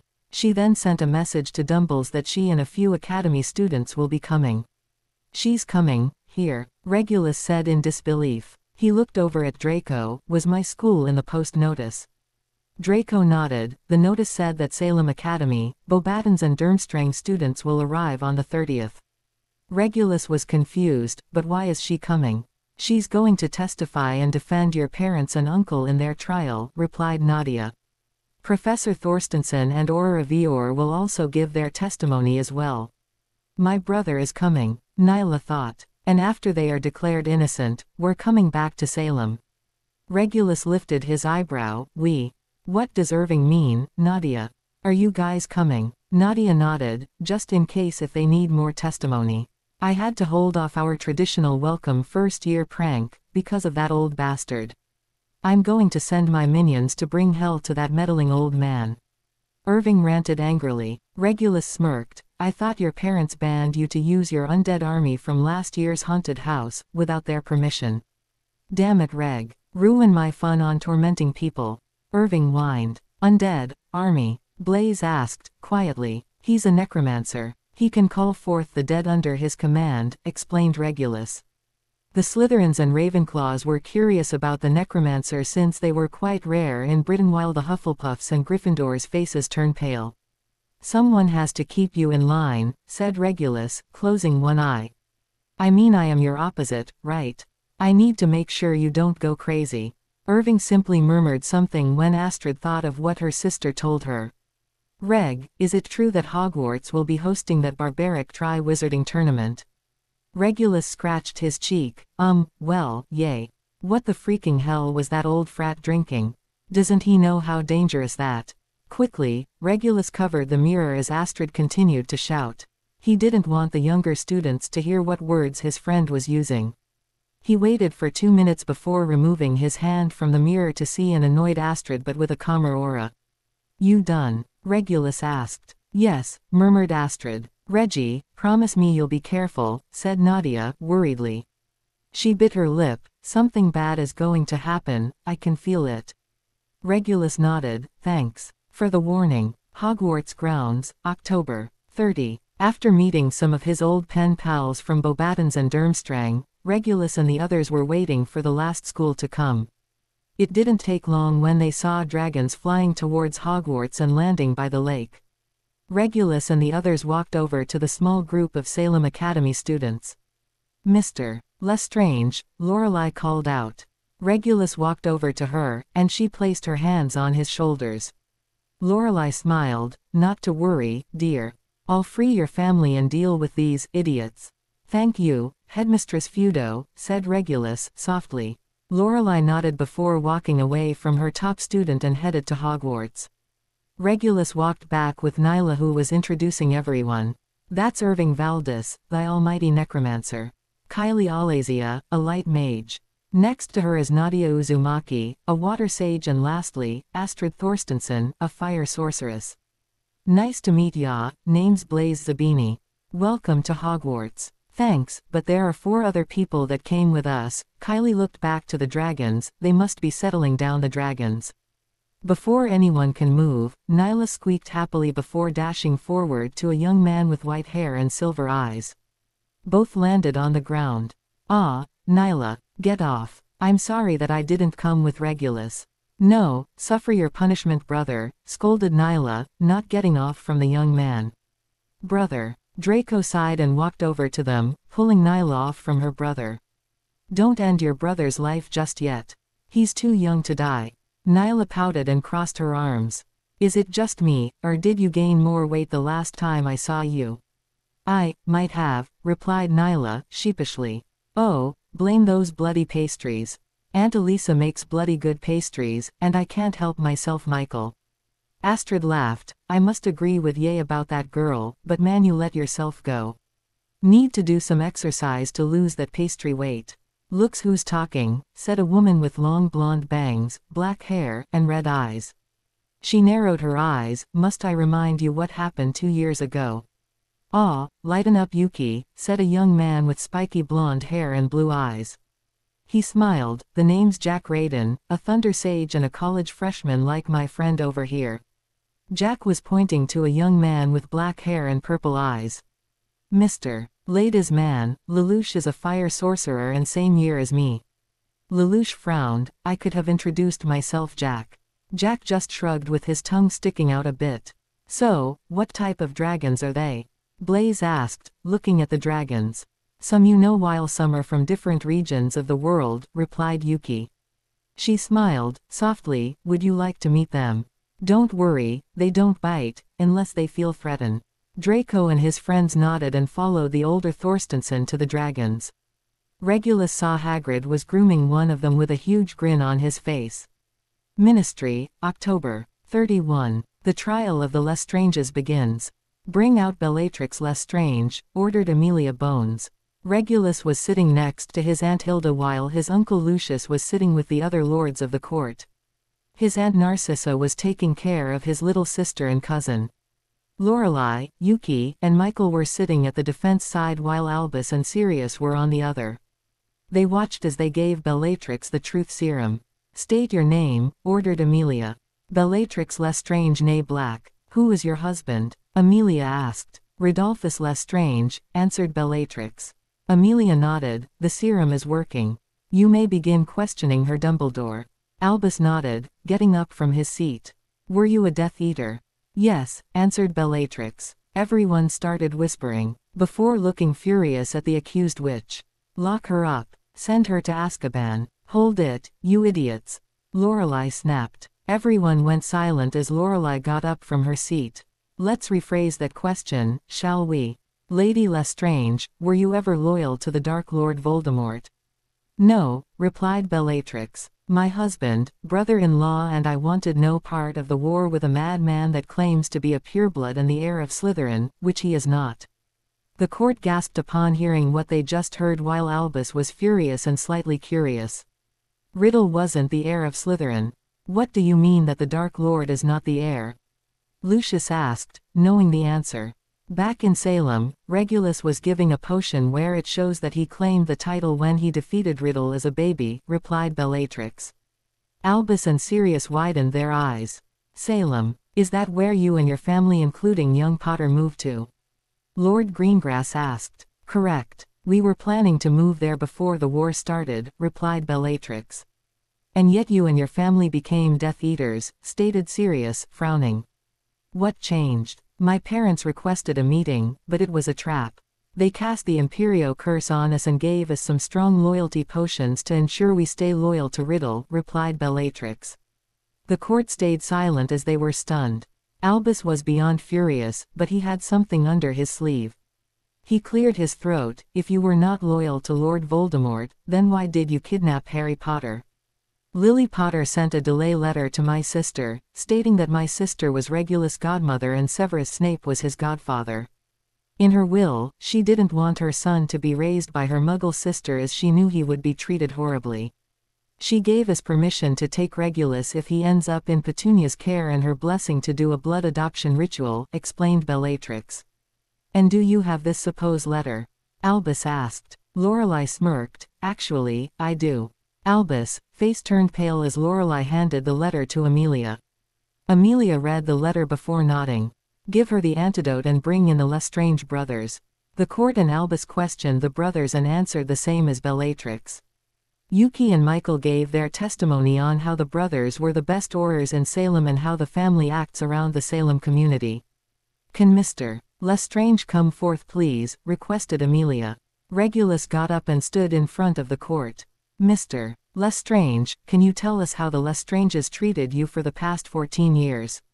Amelia asked. Regulus smiled and began telling the court how his mother taught him to be a gentleman. His father and uncle taught him how to defend himself, magic and hand combat, while his Aunt Hilda taught him a few things about history and music. Though during the weekends, they would go to parks, lakes, and camping trips. Amelia nodded. "I'm glad to hear you had a wonderful childhood, Mr. Lestrange. Normally, you'll have to wait until tomorrow for the court's decision, but I can see there is no need." But Madam Bones, started Albus. Enough, Dumbledore, Amelia shouted. I find the Lestranges innocent and free of charge of their crimes as they were under the influence of the Imperio curse and loyalty potions. They'll spend the night at St. Mungo's. Case closed. Regulus sighed in relief as he felt a hand on his shoulder. He looked up to see Michael standing next to him. Well done, Regulus. Headmistress Feudo said that we will be returning to Salem around tomorrow, said Michael. Regulus nodded before he followed them out of the courtroom. Hogwarts, night. Regulus looked at the students who will be representing their school for the tournament. The Goblet. Selected Victor Crumb from Durmstrang, Fleur Delacour from Beauxbaton and, lastly Cedric Diggory from Hogwarts. Damn, and here I hoped for a Slytherin to be a champion, said Draco. Regulus shook his head, but suddenly the goblet continued to light up before spitting out another parchment. He watched as Albus grabbed the burned parchment before glancing over to him. Regulus Lestrange. Draco and the others were shocked before covering their ears when Regulus slammed his hands onto the table and his eyes were glowing dark. How in the did my name came out from the goblet of fire? How the did my name came out from the goblet of fire? Regulus shouted, angrily. The students started to whisper, either angrily or confusion. Lorelei got up. Let's discuss this in private with the others, headmaster. Of course, if you and Mr. Lestrange follow me, said Albus. Regulus followed his headmistress to the back of the room where the other champions were waiting. The three of them were confused seeing Regulus coming in with their heads and Mr. Bagman. What are you playing at Feudo? Igor Karkaroff snapped. Nothing, replied Lorelei. Then how did your student's name come out from the goblet? A limp Maxine asked, somewhat calmly. Igor crossed his arms, no doubt. The boy must have cheated. Well, boy, confess. There's nothing to confess, Professor Karkaroff. Regulus crossed his arms. I couldn't have placed my name or asked someone to do it for me. How can we be sure you're telling the truth, Mr.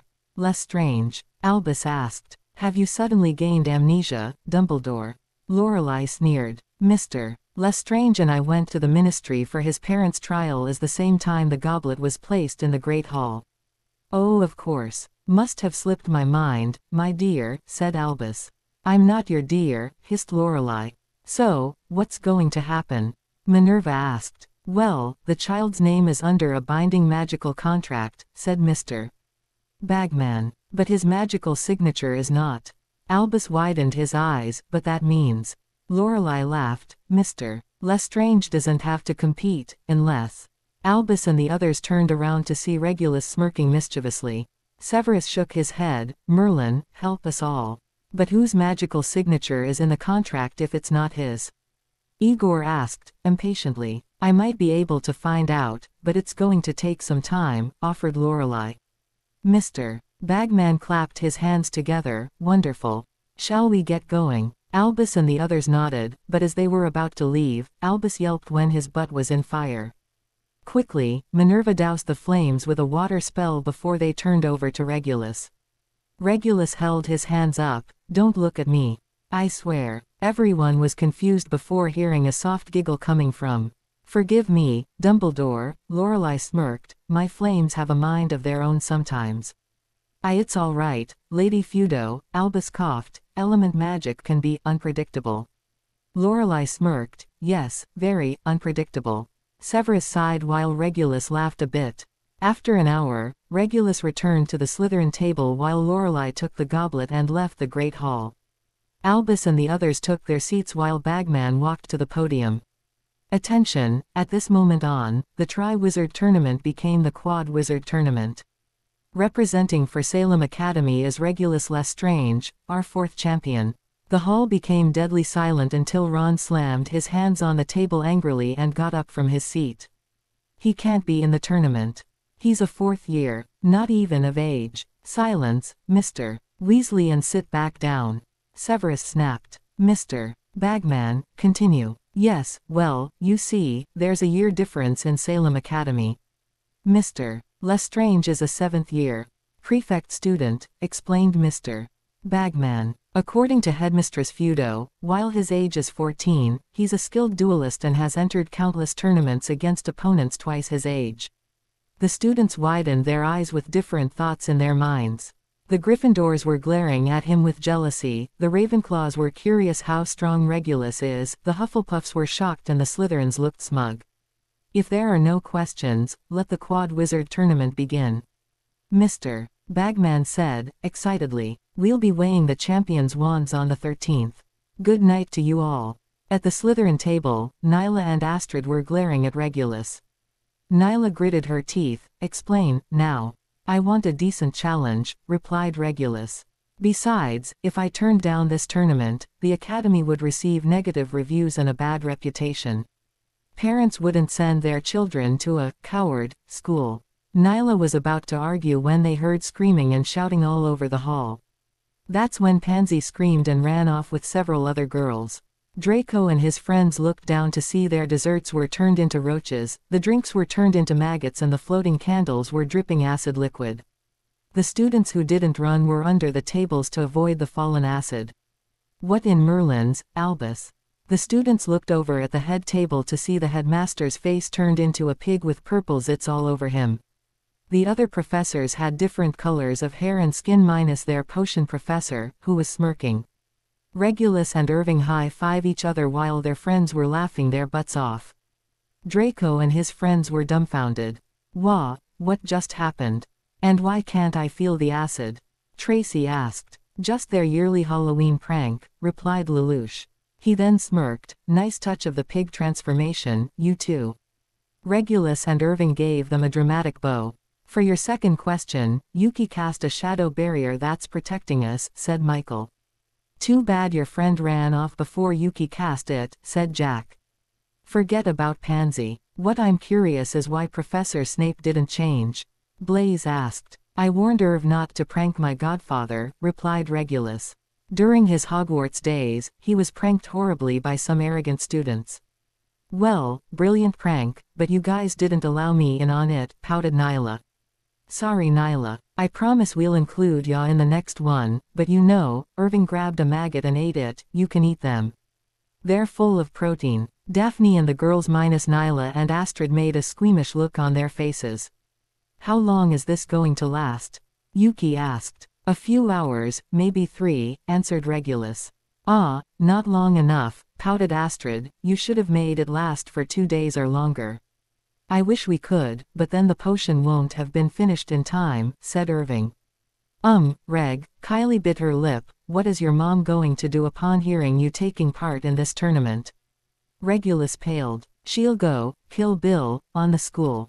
Kill, Bill, Theodore said, confused. It's a no-mage saying, replied Nadia. Theodore and the others were still confused.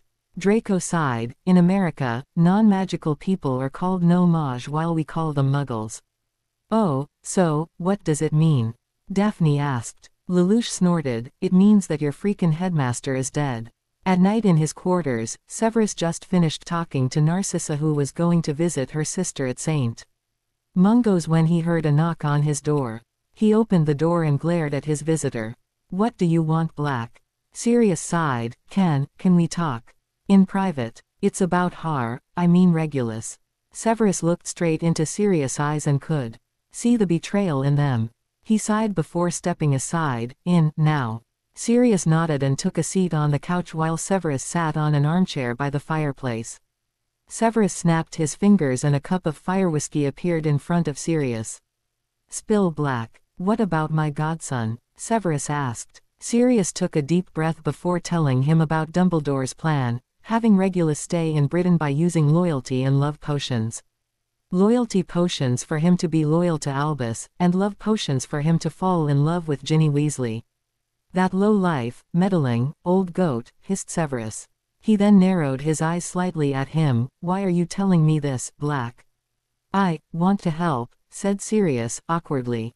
He sighed. I thought that Bellatrix was a cruel witch, but after the trial, I realized that I truly don't know much about her. I pushed my family aside cause of their uses of dark magic and ran away from home. James's parents accepted me without a second thought and treated me like a second son. The day when Harry was born, I made a promise that I would protect him from any harm and to see him grow happy and loved, but you almost broke that promise, said Severus. You saw how happy and healthy he is. And yet you were trying to separate him from the people who cared and sheltered him for 14 years. Now, what are you going to do? I was thinking to have my house elf to protect Regulus from a distance, replied Sirius. I know he's going to help because that old elf loved Bella so much. Severus nodded. Black, you have to be my eyes and ears when Dumbledore summons you, understood? Sirius nodded before smirking. It would seem that history loves to repeat itself. Have you noticed Ginny and Greengrass glaring at each other during meals? Severus chuckled. I have, but question is, who's going to win? Sirius let out a bark laughter before finishing his drink. He then got up. Well, thanks for hearing me out, Snape. Oh, and tell Regulus that it was a brilliant prank he pulled in the feast. Fred and George owl me about it. Severus' eye twitched. Of course they would. Sirius grinned. If he wants any more ideas, have him owl me, all right. Indeed, that little imp, murmured Severus. He then sighed. Come by in the weekend. I can arrange for you to meet with your godson without the headmaster meddling in. That would be brilliant. Thanks, Snape, said Sirius, awkwardly before leaving. Never thought I'll have a civil conversation with Black. I must be getting sick, murmured Severus before finishing his drink and headed to bed. In the morning, Regulus and Draco were eating breakfast when the Malfoy's eagle landed in front of Draco. Regulus gave some bacon to the eagle while Draco took the letter before the elegant eagle flew away. Draco opened the letter before grinning, happily. What's up with you, Dre? Nyla asked. Just wait and see, replied Draco, pointing at the head table. Regulus and Nyla looked at each other before looking over where Draco was pointing at. At the head table, they spotted the headmaster was holding a familiar red envelope. Don't tell me, murmured Regulus. Draco smirked. Mum informed your mum about the tournament and well, let's just say one healer needs to take a very long vacation. Regulus slammed his head onto the table. Oh, this is going to be good, said Nyla, happily. Astrid just giggled. The moment the howler opened, the whole hall heard the angry voice from the infamous Bellatrix Lestrange. How dare you let this happen, you ing bastard. I should have expected this from you. You're ing dead, but sadly, I can't.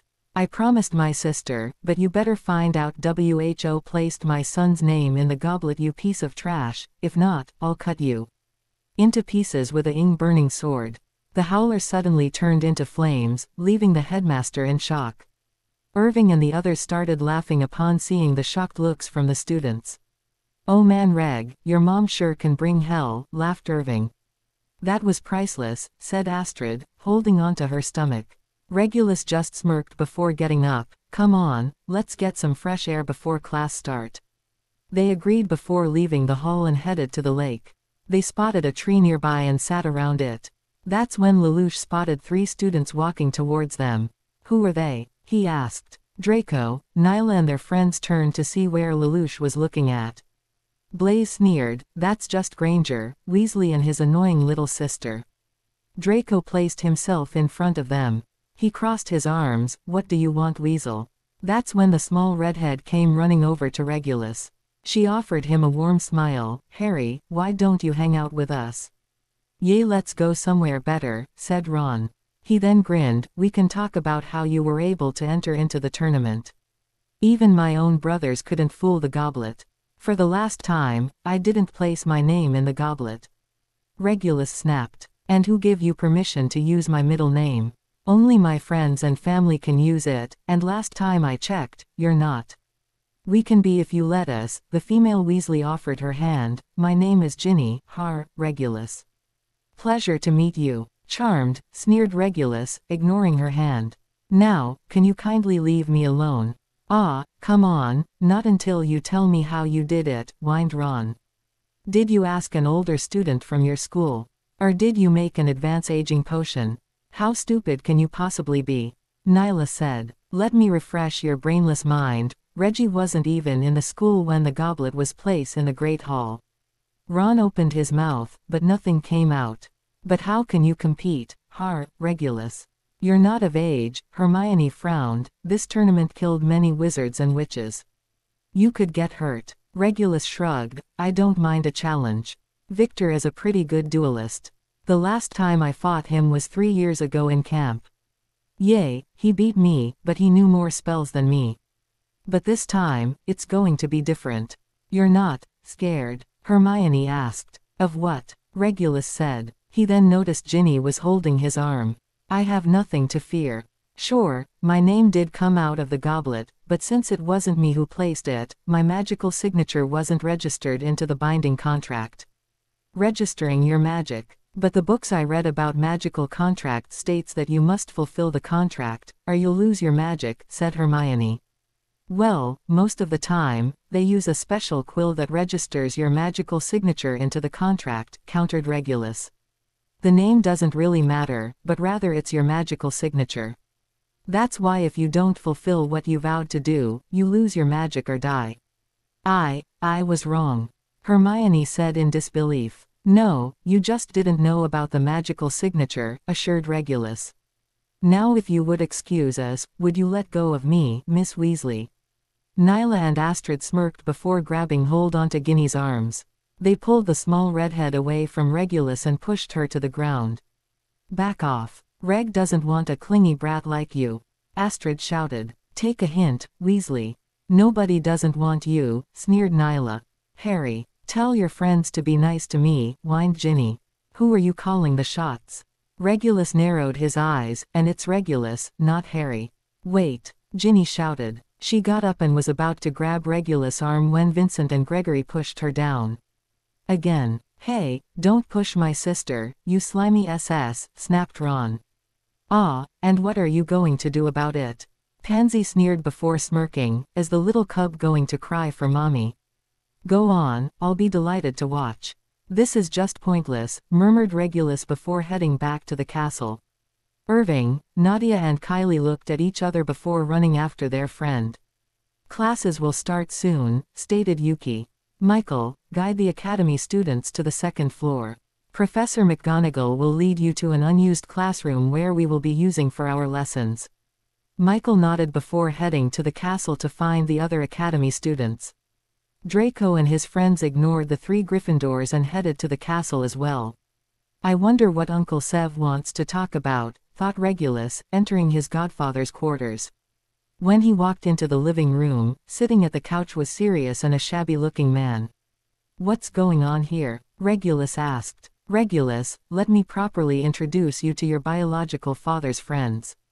Sirius Black and Remus Lupin, without Dumbledore's meddling, said Severus. Regulus' eyes shine in excitement. He jumped in between Sirius and Remus. Is it true that you two and my father, James, were the ultimate pranksters? Sirius and Remus widened their eyes and looked at Severus. Don't look at me. It was Bella and Narcissa, more so Lily, said Severus. He snorted. Lily had a diary from her Hogwarts years and saved it in Reggie's old trust vault.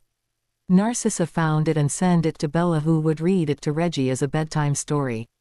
Sirius choked. She did that. Regulus grinned. She told me how brave you were when you stood up against your parents.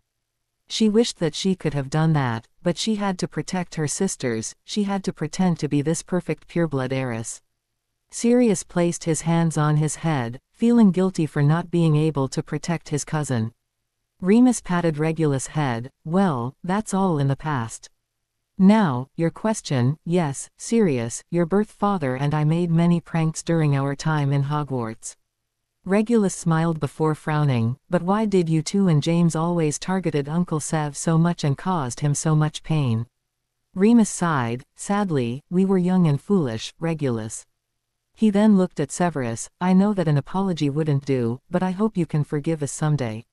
Severus looked at them with uncertainty but noticed the guilt inside in his former classmate's eyes. He sighed. You're right.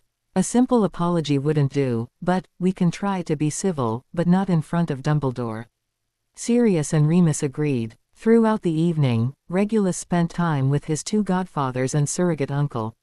A few days passed, and Regulus was helping his godfather in his Gryffindor and Slytherin 4th-year class since his potion class was cancelled. He was helping a Gryffindor, Neville Longbottom, when there was an explosion behind them. Weasley, 30 points from Gryffindor. Severus snapped. Redo it again. And make sure you don't mix up the ingredients, again. Bloody greasy bat, murmured Ron as he was cleaning his area. Regulus glared at him but didn't say anything. He didn't want to deal with Ron since he demanded him to sit by him in the beginning of class. When Neville was close to finishing his antidote potion, there was a knock on the door. Severus opened the door and standing there was a 6th-year Slytherin student. "Sorry to disturb you, sir, but Mr. Bagman is requesting Mr. Lestrange for the wand waiting." "That's quite all right, Mr. Anderson," said Severus. He turned his head slightly. "Mr. Lestrange, you may go. I believe Mr. Longbottom can finish his potion without your help." Regulus nodded, before making sure Neville was all right without him. He then followed the Slytherin student to a room where the other 3 champions and a few reporters were at. "Ah, come in, Mr. Lestrange," Bagman said, happily. "Thanks once again for escorting him, Mr. Anderson." "No problem, sir," said Anderson before leaving. "Right over here, lad." Bagman placed Regulus by Fleur's left. "While we wait for Ollivander, take as many pictures as you want. After the wand waits, will be the interviews."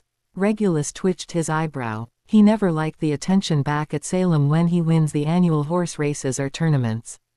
After an hour, Albus came in with Ollivander. The wand maker weighed Victor's, Fleur's and Cedric's before going over to Regulus.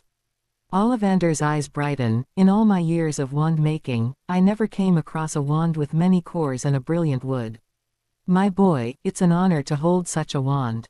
Albus frowned. "And why's that, Ollivander?" "Why, his wand is made out of harmony tree which thought to be extinct 200 years ago," replied Ollivander. He held up the glass-like wand. "The cores are a feather from a light phoenix, a dementor's tear and basilisk venom." The reporter's eyes widened before writing it down quickly. Cedric whistled. "You got yourself a unique wand there, Lestrange." Being a life mage combined with that wand was the reason why he was able to withstand against me a few years back. "I barely beat him," said Victor, smirking. The reporters' mouths dropped as they couldn't believe what they're hearing. Ollivander rubbed his chin. "I can only say this, Mr. Lestrange, your harmony wand can rival against the legendary Elder Wand which is made out of death himself." Regulus blinked his eyes. "Well, that's news to me." While the other champions were impressed, Albus is shocked. "Wands are perfectly well. Best of luck, champions," said Ollivander. When he left, a woman with blonde hair and wearing a rather flashy, tight green dress walked towards them. She pushed the other reporters out of the way. My, pleasure to meet you, champions. Name's Rita Skeeter from the Daily Prophet." Regulus made a disgust face upon seeing the blonde reporter. "Now, let's begin with the youngest," said Rita, grabbing Regulus' arm. She dragged him to a small storage cupboard, pushing him in and closing the door behind her. A quill and a notebook appeared right next to Rita as she sat on a small stool while Regulus sat across from her. "Harry Potter, the boy who lived, tell me, how did you become the adopted son of the infamous Bellatrix and Rodolphus Lestrange?" Rita started. "During the First War, did you know your adopted parents were followers to the Dark Lord?" Regulus glared. "My parents were proven innocent, and they were never followers to that madman." "And my name is Regulus, madam." "Yes, of course, innocent," said Rita, sarcastically. She leaned to his face. "I must say that gave quite a shock to the ministry. But come now, you're our savior, Harry Potter. Regulus Lestrange is just your adopted name, why hide the truth?" Regulus crossed his arms. "Can you start your interview, or do you want to lose your freaking job, Skeeter?" Rita lifted her eyebrow up. "And how would you be able to do that, Mr. Potter?" Regulus smirked. "My uncle Lucius Malfoy can have a lovely chat with your boss sometime this week, don't you agree?" Rita paled. "Why, yes. So, you attend at Salem Academy, correct?" Regulus answered all of Rita's questions before storming out of the cupboard and quickly left the room. He was about to turn the corner when he ran into Sirius. "What are you doing here?" "A little birdie told me that Skeeter was going to be here," said Sirius. He shook his head. "Don't know how that bloody woman gets the truth before anyone else does and can make someone into a villain or the victim." Regulus snorted. "All reporters mix the truth." Sirius laughed, placing his hand on his godson's shoulder. He winked. I think I know what can cheer you right up, kiddo. Curious, Regulus followed his godfather down a few hallways. They passed the Great Hall, the entrance of the Hufflepuff dormitory, until they're standing in front of a portrait of a woman with a pear on her hand. Sirius tickled the pear, and the portrait opened. Regulus walked in and saw that they were in the main kitchen of the castle. What can Missy do for you? Asked a house elf, appearing in front of them. 2 hot chocolates with whipped cream, replied Sirius. Right away, sir, Missy said. Quickly, she disapparated and came back with 2 cups of hot chocolate, placing them on the table before going back to work. How did you know I like my hot chocolate with whipped cream? Regulus asked, taking a seat. Sirius just smirked when another voice answered his question. Because I told him. Quickly, Regulus turned around to see his parents and uncle standing behind him. Forgetting his drink, he got up from his seat and ran to them and hugged his mom. You're here. But how? I know a few secret entrances that the headmaster doesn't know about, said Sirius, taking a sip from his hot drink. Rodolphus and Rabaston smirked. Now, care to explain to me why you agreed to take part in this bloody tournament? Bellatrix asked with curiosity. If you promise me, you don't kill Dumbles, said Regulus. Bellatrix pouted. Fine. Regulus started explaining why he entered the tournament. I don't want to ruin the Academy's reputation, and I want a decent challenge, he finished. He then smirked. I haven't met someone that can rival Victor or Lelouch. Bellatrix sighed. I understand, dear, but just be careful, Reggie, this tournament isn't like the ones back home. Do you understand? I do, Mom, and you don't have to worry. I'm going to be fine, promise, assured Regulus. Right, murmured Bellatrix, softly. Reggie, where can I find Lorelei? I believe at the library. She offered to find out whose mysterious magical signature is in the goblet, replied Regulus. Bellatrix simply nodded and left the kitchen. Regulus watched his mother leave, but something was telling him to follow.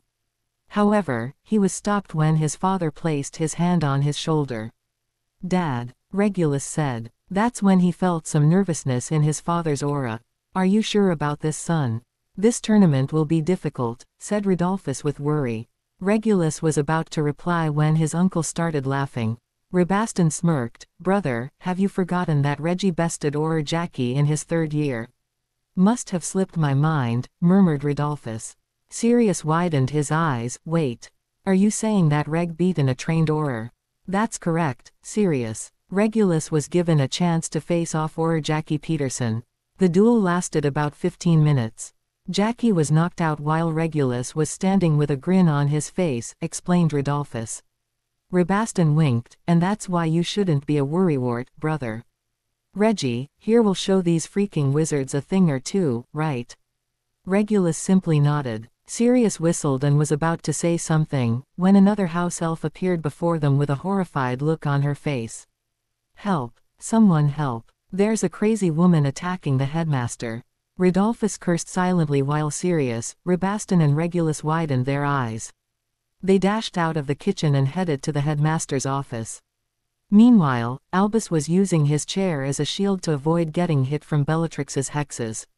She was casting spell after spell to the elder wizard with no break. Lorelei, however, was calmly leaning on the wall that was close to the portrait of Godric Gryffindor. You're not going to stop this, are you? Godric asked. Would you, Lord Gryffindor? Lorelei asked. Godric looked to see Albus dodging another hex. He shook his head. No. He deserves it. I disapprove on what he was planning to do with that young lad of yours. Good. Now, let me watch the show, said Lorelei. She summoned some popcorn out of thin air and started eating it. Please, let's talk about this in a civil manner, started Albus, nervously. You want to talk, fine. Bellatrix interrupted, tightening her hold onto her wand. Explain to me how you allowed someone put my son's name in the goblet. I'm not sure, but rest assured we're going to find out who did it, replied Albus, dodging another hex. Please, try to calm down, Bellatrix. Calm down. Calm down. Bellatrix slammed her hands onto Albus' desk. If you don't find out who placed my son's name in the goblet, I'll cut your ing balls off and shove them right in your anus. Albus, face paled and tried to back away from her. Quickly, dashing in front of Albus, Bellatrix leaned over to his face. "If anything happens to my son, I'll cut you into pieces, bury your remains before setting it on fire and use it to roast my food. Do I make myself clear, Dumbledore?" With a pale white face, Albus slowly nodded. Bellatrix smiled. "Good. Now, if you would excuse us. Shall we, Lorelei?" Lorelei smirked. "Have a pleasant day, Dumbledore." Godric shook his head as the two women left the office, leaving a horrified elder man behind.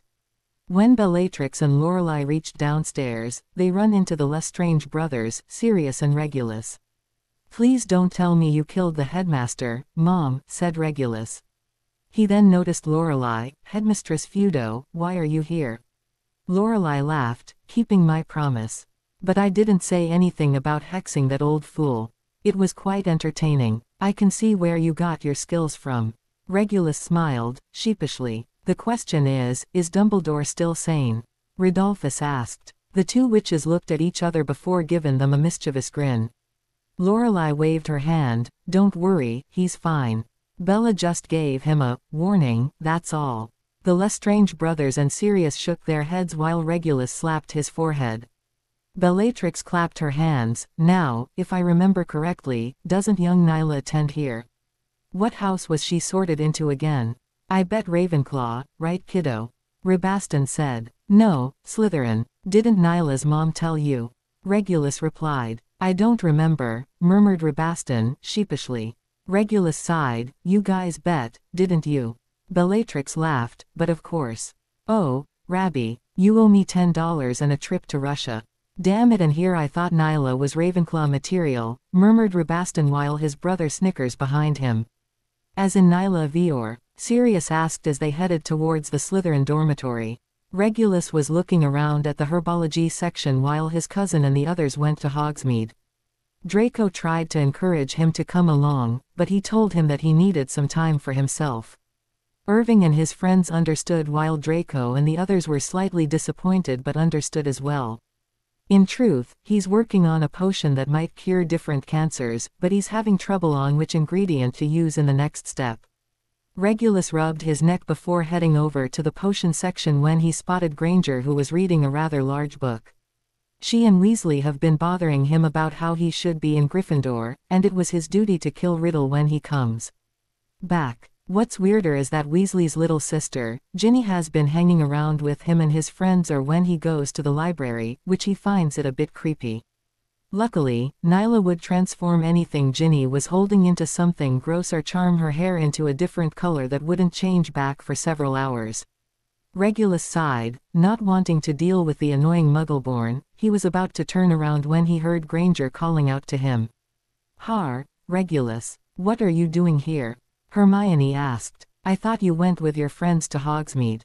Regulus crossed his arms. "I'm not glued to my friends all the time, Granger. I do need some time of my own." "And what are you doing here?" "Just getting some extra studying," replied Hermione, honestly. "Oh, do you know anything about the first task yet?" "Not yet," answered Regulus. "But I'll be ready." Back in Salem, in summer camp, they would arrange a scavenger hunt or small task for us to solve, almost like this. "But you have no clue what's in the first task," argued Hermione. Regulus smirked, "which I like. The unknown is the best challenge, don't you agree?" Well, I guess," murmured Hermione. "Is there anything for me to help?" "Ron and Ginny really want to help as well." Regulus snorted. "Yay, sure. All I see is greed and jealousy in their aura." "That's not true," Hermione said, slightly curious about aura.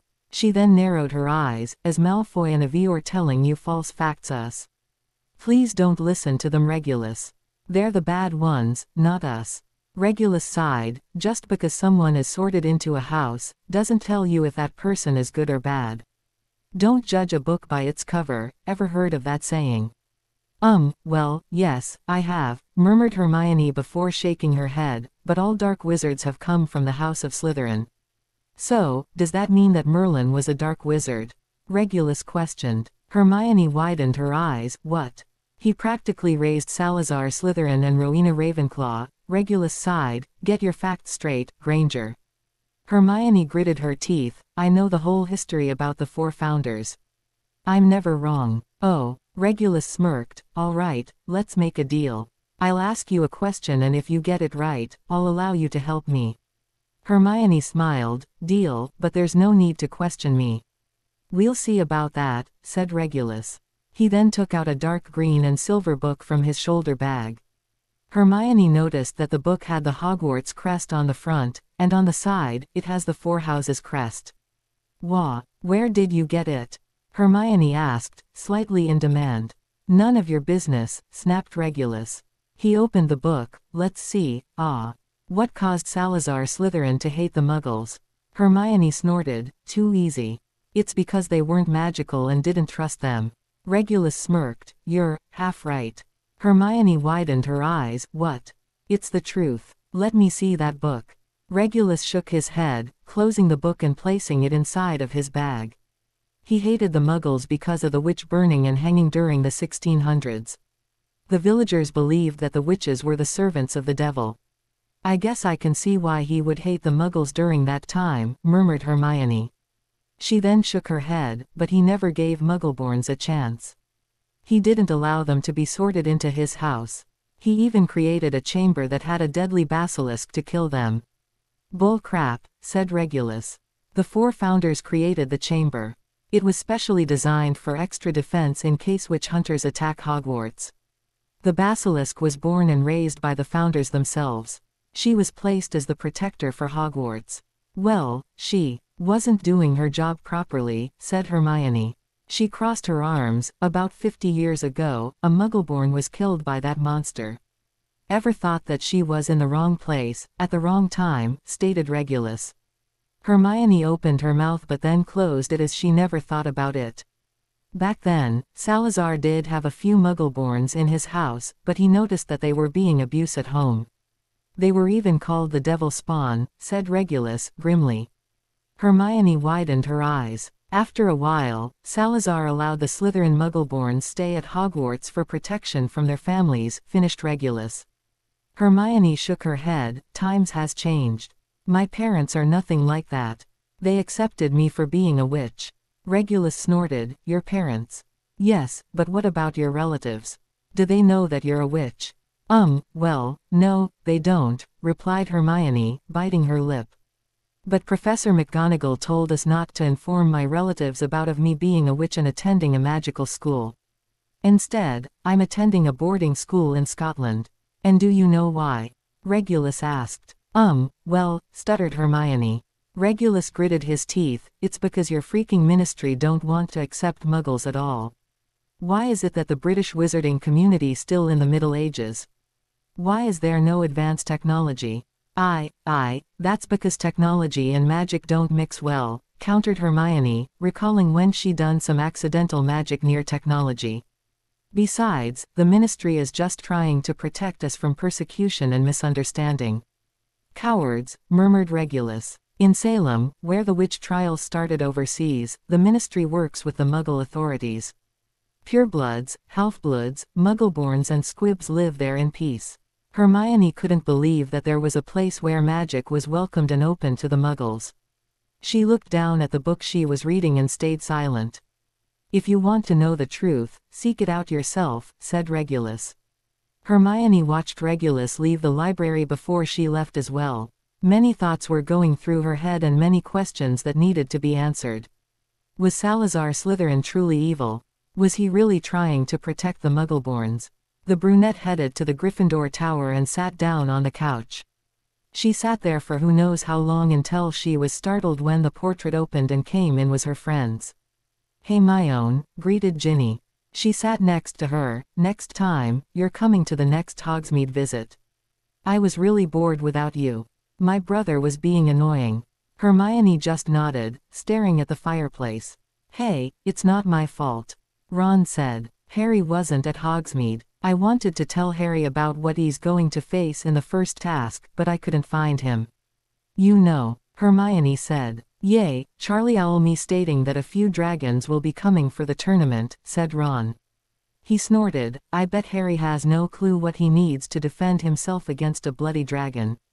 I did see him in the library, said Hermione, softly. He told me that he'll be ready for the first task. Back in Salem, he faced quite similar tasks in his summer camps. Overconfident he's being, murmured Ron. He then leaned over to his sister. Hey, has Mum sent those potions yet? She's going to send them after the first task, just before Yule Ball will be announced, replied Ginny. Remember, small amounts as it can affect Harry's mind if we give him in large amounts. Yay, and that way it wouldn't look suspicious when he asks you out for the Yule Ball, said Ron. Ginny grinned, happily, and then he announces to everyone that we're going to start dating. For sure, he'll want to stay because he needs to defend his girlfriend from you-know-who.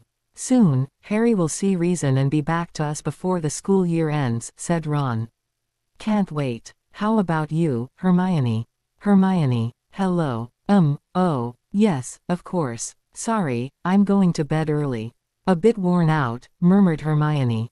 The two Weasleys nodded. The brunette got up and headed to her room. She shared it with Lavender Brown and Parvati Patil, but luckily, they were still in the common room.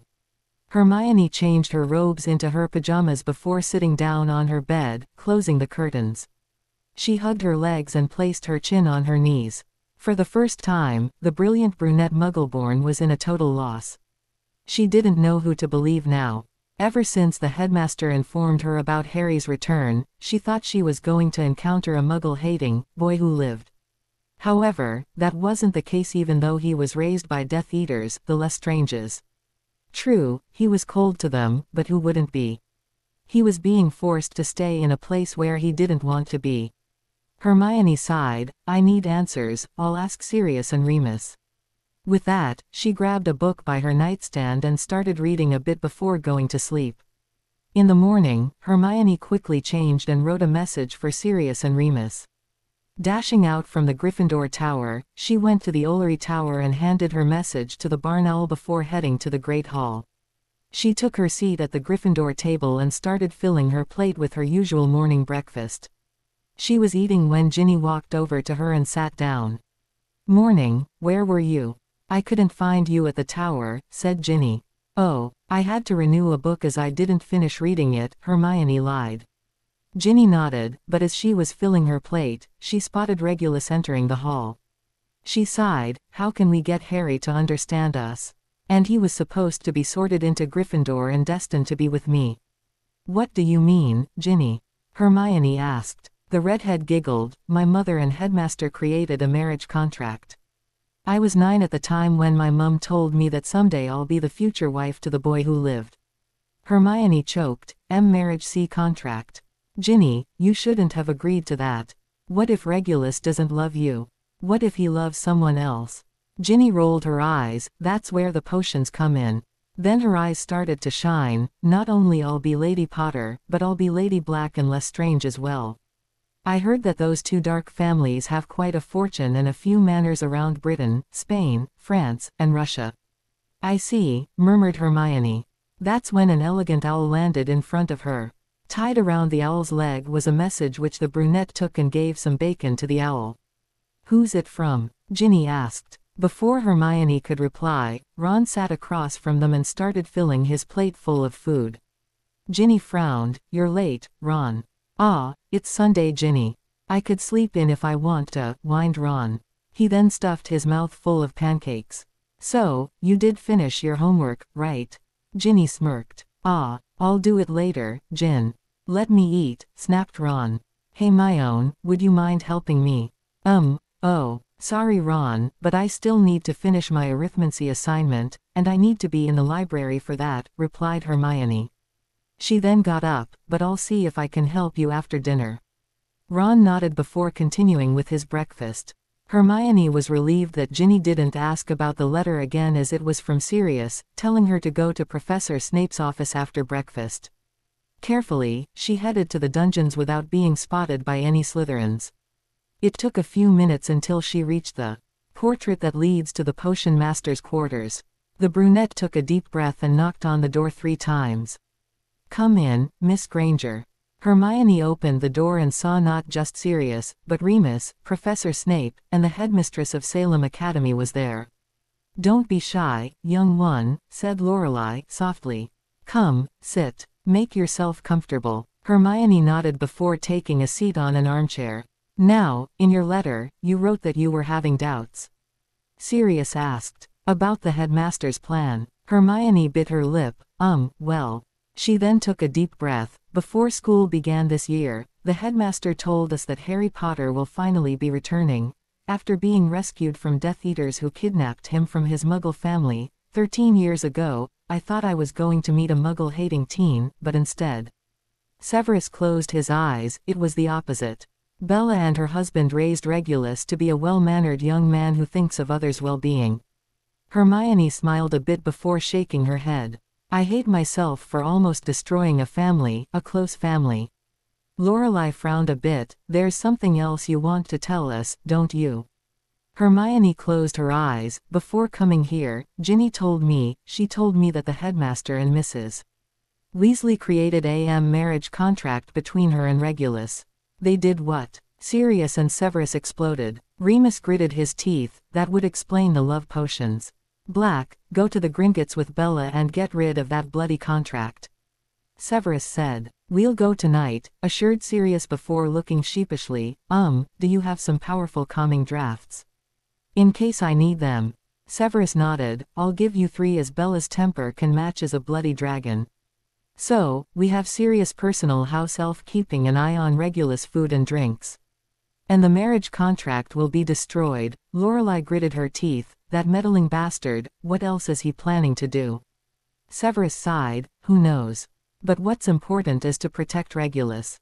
Please, let me help, Hermione said. Severus, Remus, and Sirius looked at each other before nodding. Hermione, if you truly want to help, you wouldn't mind becoming our spy? Sirius asked. It's going to be risky. That's right. The headmaster is a master of legilimency, a person who can read other people's minds, warned Severus. Hermione didn't give a second thought and said with determination. I'll do it. Very well. Just avoid eye contact with the headmaster, said Severus. That's how legilimens enter people's minds. Hermione nodded seriously before noticing Lorelai was staring at her. Is there something wrong, Headmistress Feudo? Oh, well, did you know you have a magical block? Lorelai said. A magical block, Hermione said, confused. Severus, Sirius and Remus widened their eyes. Lorelai smiled. Nothing to worry. But I highly recommend that you go to Gringotts and request to take a paternity potion. The brunette simply nodded before grabbing her bag and left, speechless. Lorelai smirked, mischievously, to think she believes she's a Muggleborn. Wait, Hermione isn't a Muggleborn, Sirius said. Nope, Lorelai giggled. This reminds me the day when the Lestranges gave the potion to Regulus. To think that everyone thought that Lily was a Muggleborn as well, but really she was a half-blood. Sirius and Remus dropped their mouths wide open. Lorelai laughed, the same reaction of Sev and the Lestrange brothers when they saw Regulus' results. Lily's family came from a line of an oversea pureblood family. Severus sighed. It was a shock. It's no bloody wonder that Imp is so powerful. Tell us, Sirius said impatiently. Lorelai simply grinned before saying the surname. Gringotts, Knight. I demand to speak with the Potter's account manager. Bellatrix shouted. Sirius and Rodolphus had to step back as Bellatrix's anger was affecting her magic. Even after giving her all 3 calming drafts.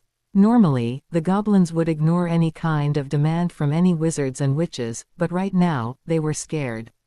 Oh, of course, follow me. Bellatrix, Rodolphus and Sirius followed the goblin to a private room. They waited until an older goblin came in. Greetings, I'm Nagnok, the Potter's account manager. What can I do for you? Bellatrix gritted her teeth. What can you do? What can you do? I'll tell you what to do.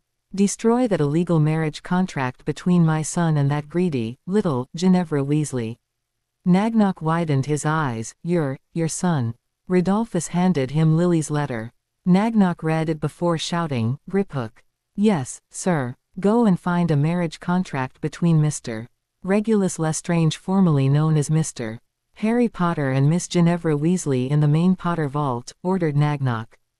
Griphook nodded, quickly and dashed out of the room.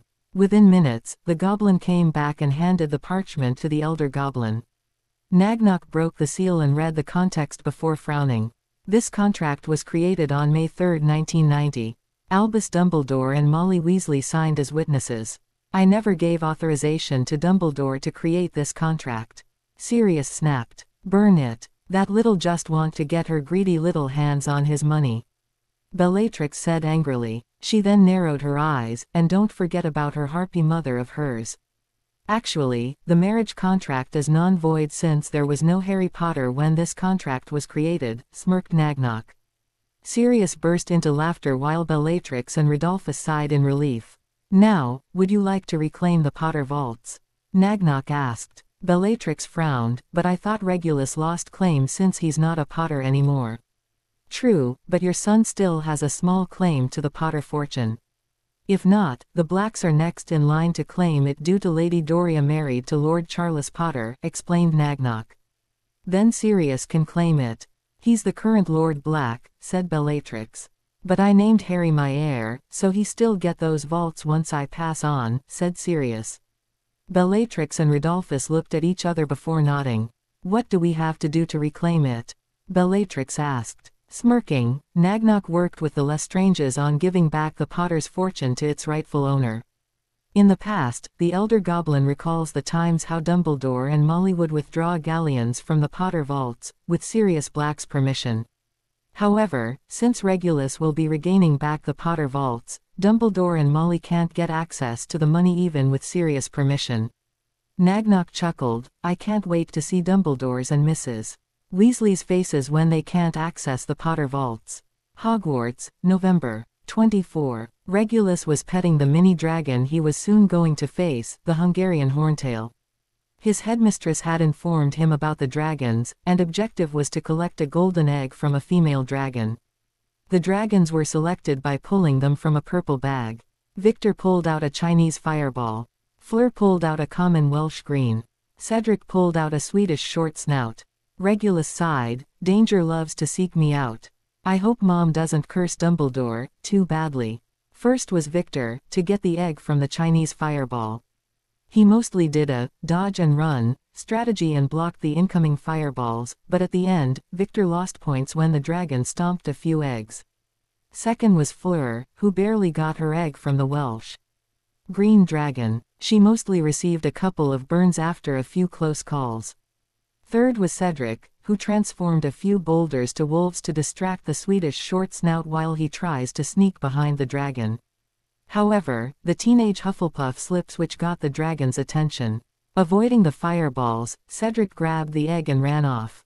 Finally, it was Regulus' turn. Representing for Salem Academy, Regulus Lestrange. Ludo shouted. All the Academy, Beauxbatons and Durmstrang students were cheering. A few Hogwarts students clapped while the rest were glaring at him, mostly the Gryffindors. Regulus stepped out from the tent and carefully walked to the middle of the arena. He quickly hid behind a nearby boulder when he saw the Horntail, who was guarding the eggs.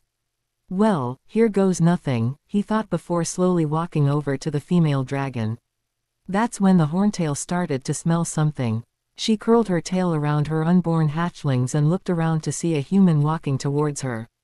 The Horntail growled and gave out a warning shot to the human. Regulus caught the fireball and tossed it to the right, straight to a nearby boulder which surprised the Hogwarts students.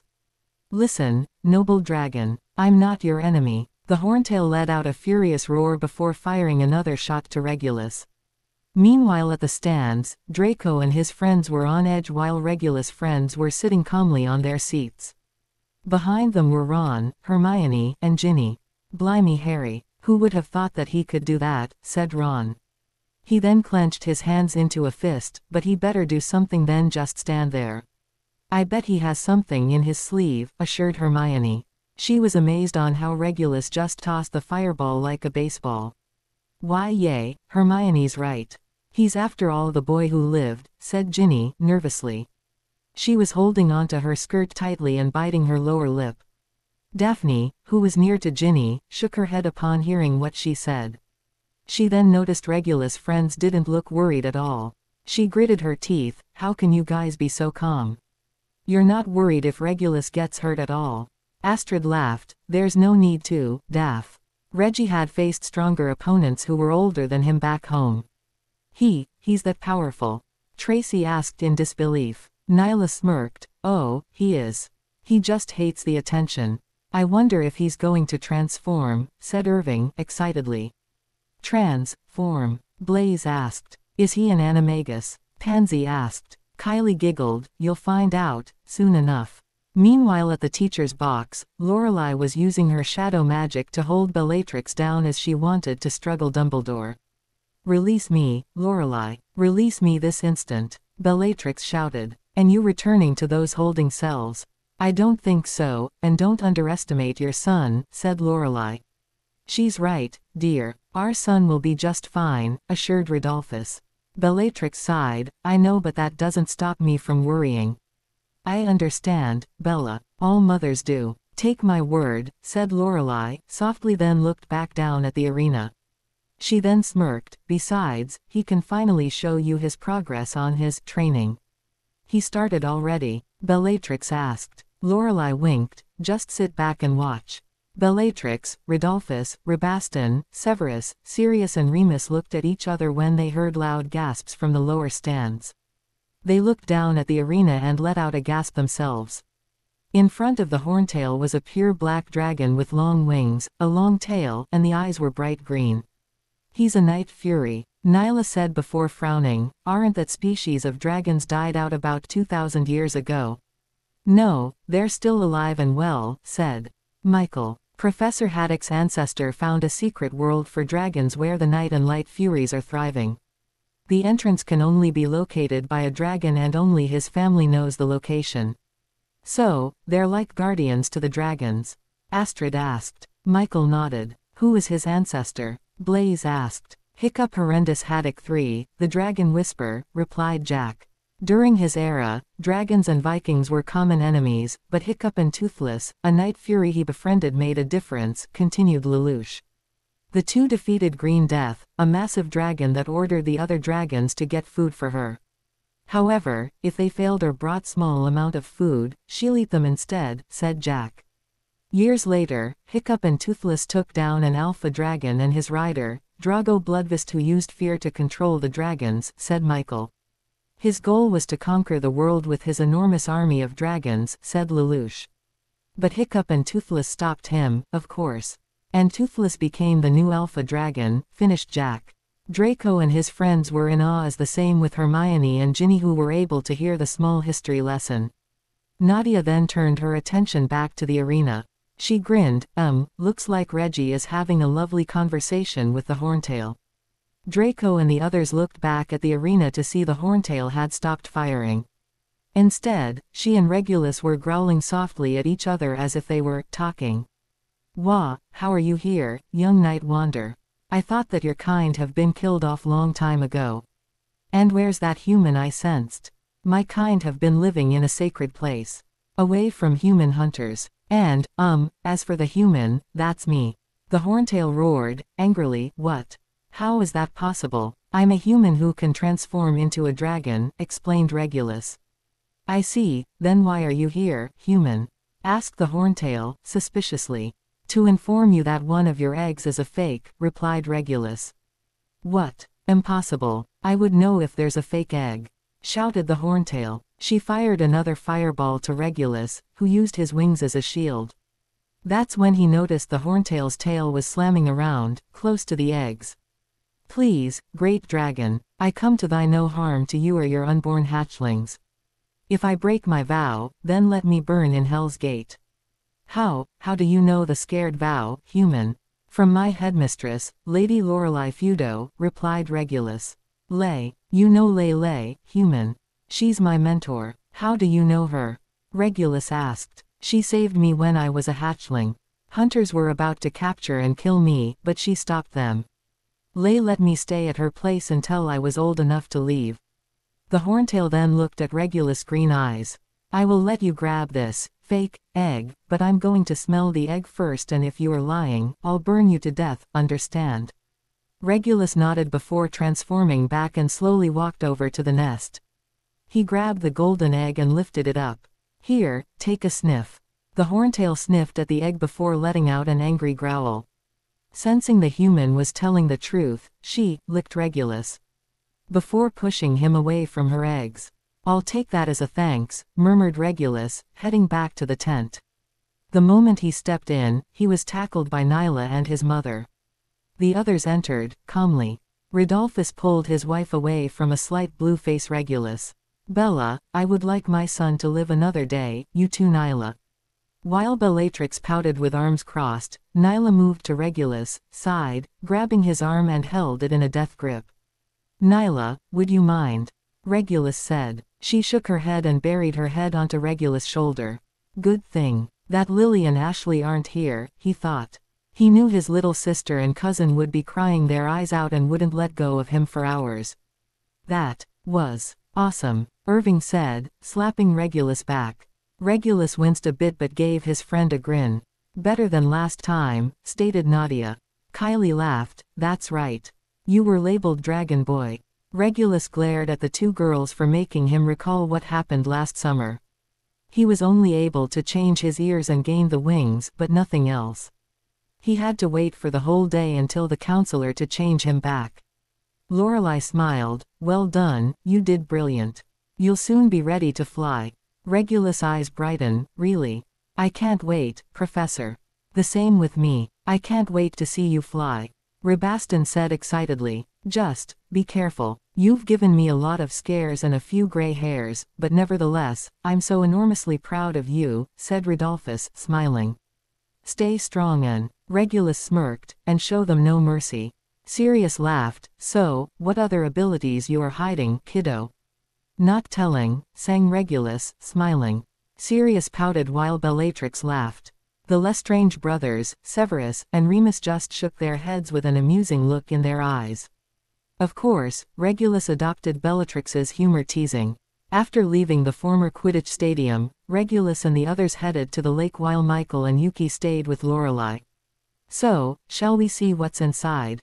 Blaise asked. Regulus and Astrid look over at the golden egg before shaking their heads.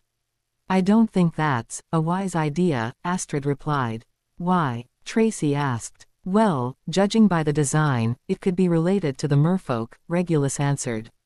He looked over at Astrid. "What do you think?" "I'm thinking the same thing," said Astrid. She tapped at the top of the egg. "There's a starfish on top and it looks like there's a city design around the egg." "Is there any merfolk in the lake?" Kylie asked. "Probably. I mean there is a giant squid in the lake," replied Draco. "Yay, we can see him through our dorms," said Blaise. "So, there may be mermaids in the lake too," said Nyla. "Then open the egg underwater," suggested Lelouch. Merfolk voices can only be heard underwater, but on surface, it comes out as a high-pitched scream. "Well, what are we waiting for? Come on Reg, let's go," Irving said. "I'll wait after the holidays," said Regulus. "I don't want to be the only one that solved it while the others are still figuring it out." "How can you be so sure?" Millicent asked. Regulus didn't answer but rather opened the egg. The moment it was open, there was a loud high-pitched scream coming from the egg. Immediately, Draco and the others covered their ears. Regulus quickly closed the egg after a second even though it felt like more. "Does that answer your question?" he asked. Millicent nodded silently as she rubbed her ears. "Well, I'm heading inside to get something to eat," said Vincent. Gregory agreed as well. "I'll meet you guys there." "Need to drop this off at my dorm," said Regulus, holding up the golden egg. "And change of clothes. Anyone wants to come?" "I do. And can I hold the egg?" Nyla said. "Sure," said Regulus, handing her the egg. "Just don't drop it," murmured Pansy. Nyla sticks her tongue. "I don't have butterfingers like some dunderheads around here." "I'll go as well," said Draco. Regulus nodded and the three headed to the castle. When they entered the Slytherin common room, Regulus and Draco were on the ground with three familiar little girls on top of them. "Big brother, I miss you," Lily said, hugging him tightly. "So, did you win, cousin?" Ashley asked. "Miss you too and yay, I did," said Regulus. Why are you three here? Aren't you supposed to be with?" "Yes, but your sister and cousin wanted to see you." Regulus and Draco looked up to see Narcissa and Hilda sitting at the couches, both holding a book. "How did you fare in the first task?" Hilda asked. Regulus and Draco got up from the floor. Tied in first with Victor, replied Regulus. He then pointed at the golden egg that Nyla was holding. Inside in this egg there's a hidden message for the second task, but that's until February. I have time to solve it. Hilda giggled. I know you will, and glad to see you're not too banged up. Going to change. Regulus nodded. Lillian, Ashley, let Regulus clean himself and then you two can eat lunch with him. Is that all right with you, Regulus? Hilda said. It's fine, replied Regulus. And you don't mind taking your sister, Draco? Narcissa said. I don't mind, Mother, replied Draco. Just give me a few, said Regulus as Lily and Ashley let go of him. He ruffled their heads before taking the egg from Nyla and headed to his dorm where he shared it with Draco and Blaze. 5 minutes later, they headed to the Great Hall, but before they entered, Draco spotted Ron and Ginny walking to the hall as well. Ron was glaring at them as Ginny was dragging him. Lily noticed. What's wrong with him? Just ignore the weasel, replied Nyla, coldly. Serenity tilted her head. Is he the same weasel boy you always talk about, brother? Lily giggled. Weasel boy. That's funny. Indeed, but why weasel? Ashley asked. Before Draco could reply, Ron's face turned tomato red and marched over to them with his hands in a fist. I'm not a weasel, you little brats. Oi, don't you shout at my sister and cousins, weasel. Draco snapped. Serenity and Lily were trying to hide between Nyla's legs while Ashley was behind Regulus. Why you, Harry? What are you? Ah. Ron said. Regulus grabbed Ron's arm and twisted it to his back, pinning him to the floor. Never shout at my family. He shouted, angrily. Okay, I'm sorry. Now let me go, Harry.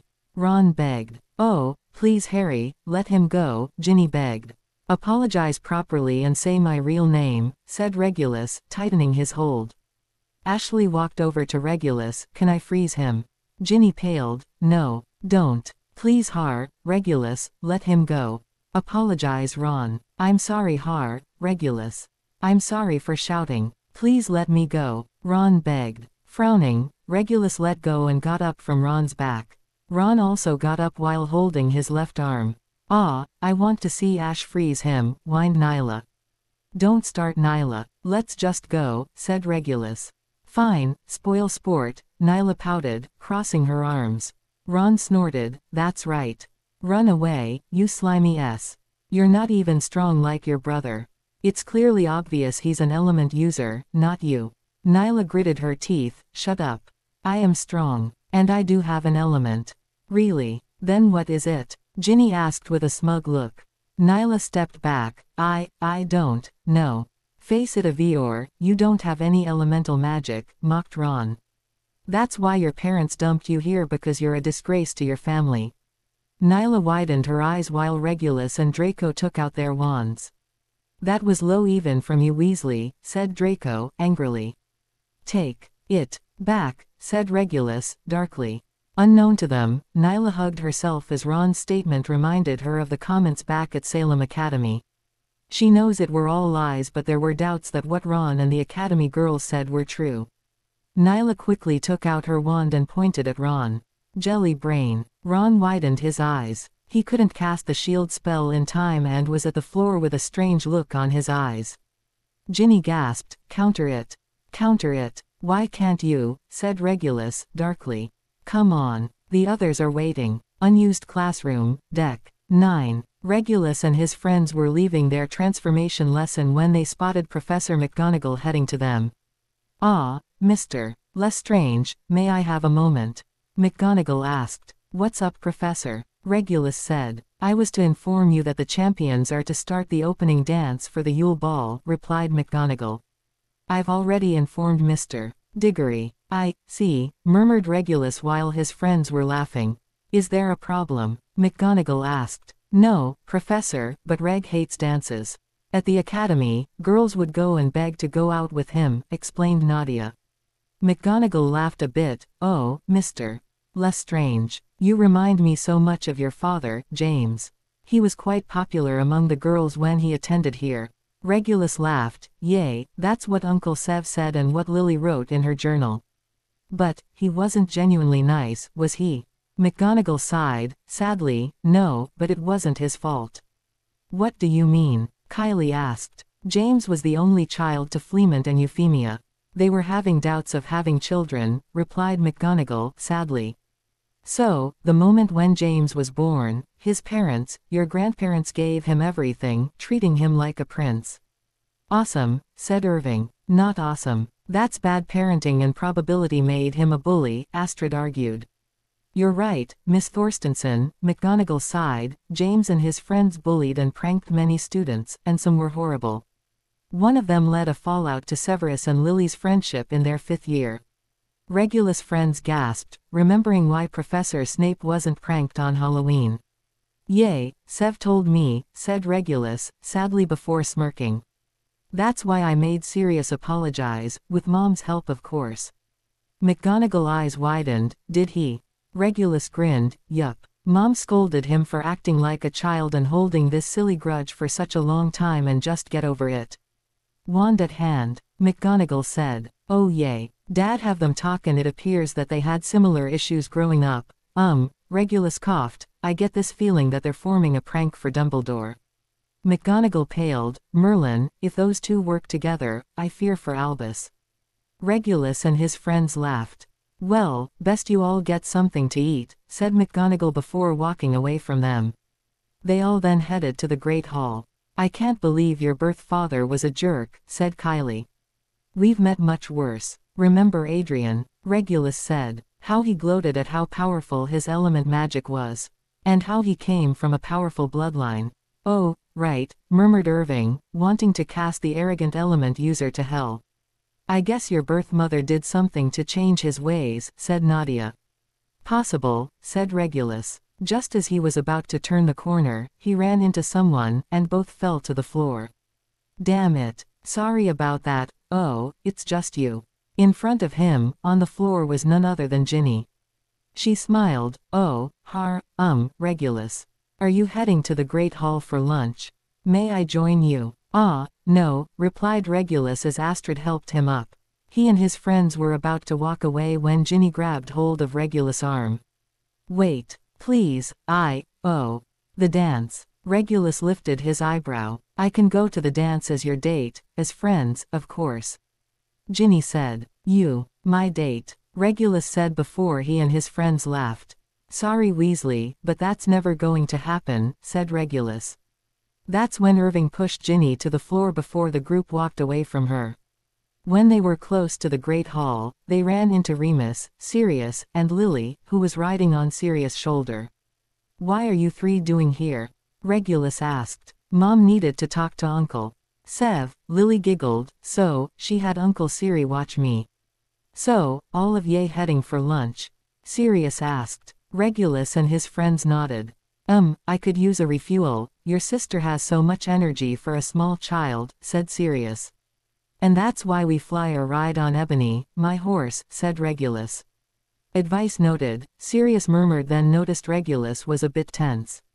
Hey kiddo, you look annoyed, all of you do. Did something happen? Reg was notified that the champions are to open the first dance for the Yule Ball, started Kylie. Then we ran into that Weasley girl who wanted to be Reggie's date, continued Irving, crossing his arms. I swear she must have hidden somewhere and overheard us. She was practically begging. Astrid snapped. Not good, murmured Remus, remembering about the potions. He addressed to Regulus, be careful with your food and drinks. Regulus nodded, understanding why. Irving smirked, don't worry. Reg wants to ask Daphne to be his date, but he's horrible around girls. Regulus' face turned bright red while his friends, Remus and Sirius, smirked. Daphne, as in Daphne Greengrass. Sirius leaned over to his nephew, so, having a little crush on the Greengrass heiress. Regulus' face turned darker red while others continued to laugh. His eyebrow twitched, not helping. Well, no need to fear, kiddo. Back in school, everyone called me, the ladies' man. Sirius said, dramatically. Remus shook his head while Lily giggled. I have to go, murmured Regulus. He dashed to the Great Hall and his friends ran after him. Was that really necessary? Remus said. Ah, come on, Moony. It's all in good fun, said Sirius, smiling. Don't worry, I'm going to ask my cousin's help. Remus sighed in relief. Good. We don't want another repeat in our 3rd year. How was I supposed to know that Lily was allergic to those flowers? Sirius said. Lily giggled. Let's go. Let's go. I wanna help. Sirius grinned. You know, she reminds me a lot like Bella when she was young. We had a lot of fun, before she was turned into that mindless pureblood heiress. Well, she is her daughter, stated Remus before they headed to the Great Hall. Daphne was eating her dinner when an owl came to her with a sapphire envelope. Seeing the envelope, Astrid and Kylie looked at each other and hid their smiles with their cups. Daphne took the letter while Millicent gave some food to the owl before it took off. Who is it from? Tracy asked. No forward address, replied Daphne. Wait, are you sure it's safe to open it? Pansy said, eyeing at the sapphire envelope. You don't know if that is a prank from the Weasley twins and Nyla. Oh, you just say that 'cause the twins and Nyla always prank you, stated Millie. Pansy just gritted her teeth before glaring at the blonde witch. So, what sort of new prank did you and those lion devils make this time? Nyla frowned. That's none of your business, pig face. She then looked at the envelope, but what I can tell ya is that either me or the twins send this, it's too elegant. Daphne tilted her head before opening the envelope. The moment it was opened, fairy dust came out from it and spun around Daphne before disappearing. The dust itself became different colors that glow brightly on her hair and robes. Suddenly a voice came out of the letter. Fallen Princess, I have come to ask you if you would like to be my date for this year's Yule Ball. Come to the astronomy tower where I'll be waiting. Astrid smirked. Well, what do you know? Didn't Jack did this exact same thing to this girl last year for our Yule Ball? Lelouch and Yuki nodded while Jack just blushed. So, what's the deal with the dust? Daphne asked. Well, for one, this is a common tradition to ask a girl. Out in Salem, started Yuki. As for the dust, which is no ordinary dust, it's fairy dust from a rare fairy that has the ability to reveal your soulmate if the dust glows on each other, finished Lelouch. The girls at the Slytherins table were in awe as they wished that someone would ask them out like that as well. Daphne sighed. Well then, I guess I better head to the tower to find out who asked me out. Tracy and the other girls gave her a thumbs up before she got up and walked out of the hall.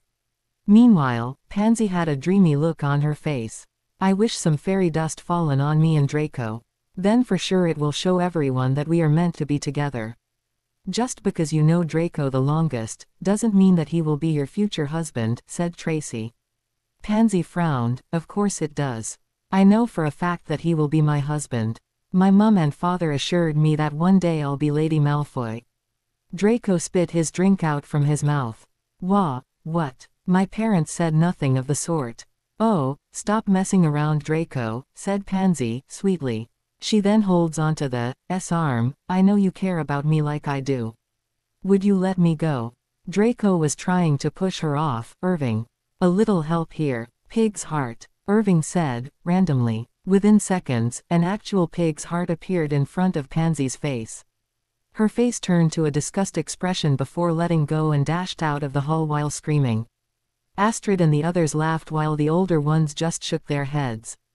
Meanwhile, Daphne just made it to the astronomy tower. She went up and by the window there was some red and yellow flowers that looked as if they were on fire. It was shaped like clovers and right beside them were her favorite chocolates, wrapped around in a heart-shaped glass-like box with a sapphire ribbon. Daphne walked to the mysterious flowers and noticed there was a note on top. She grabbed it and read the note. Be my princess and I'll be your prince for this one lovely night, my fair maiden. Daphne smiled a bit before looking around. Well, come on out. Show yourself, mystery boy.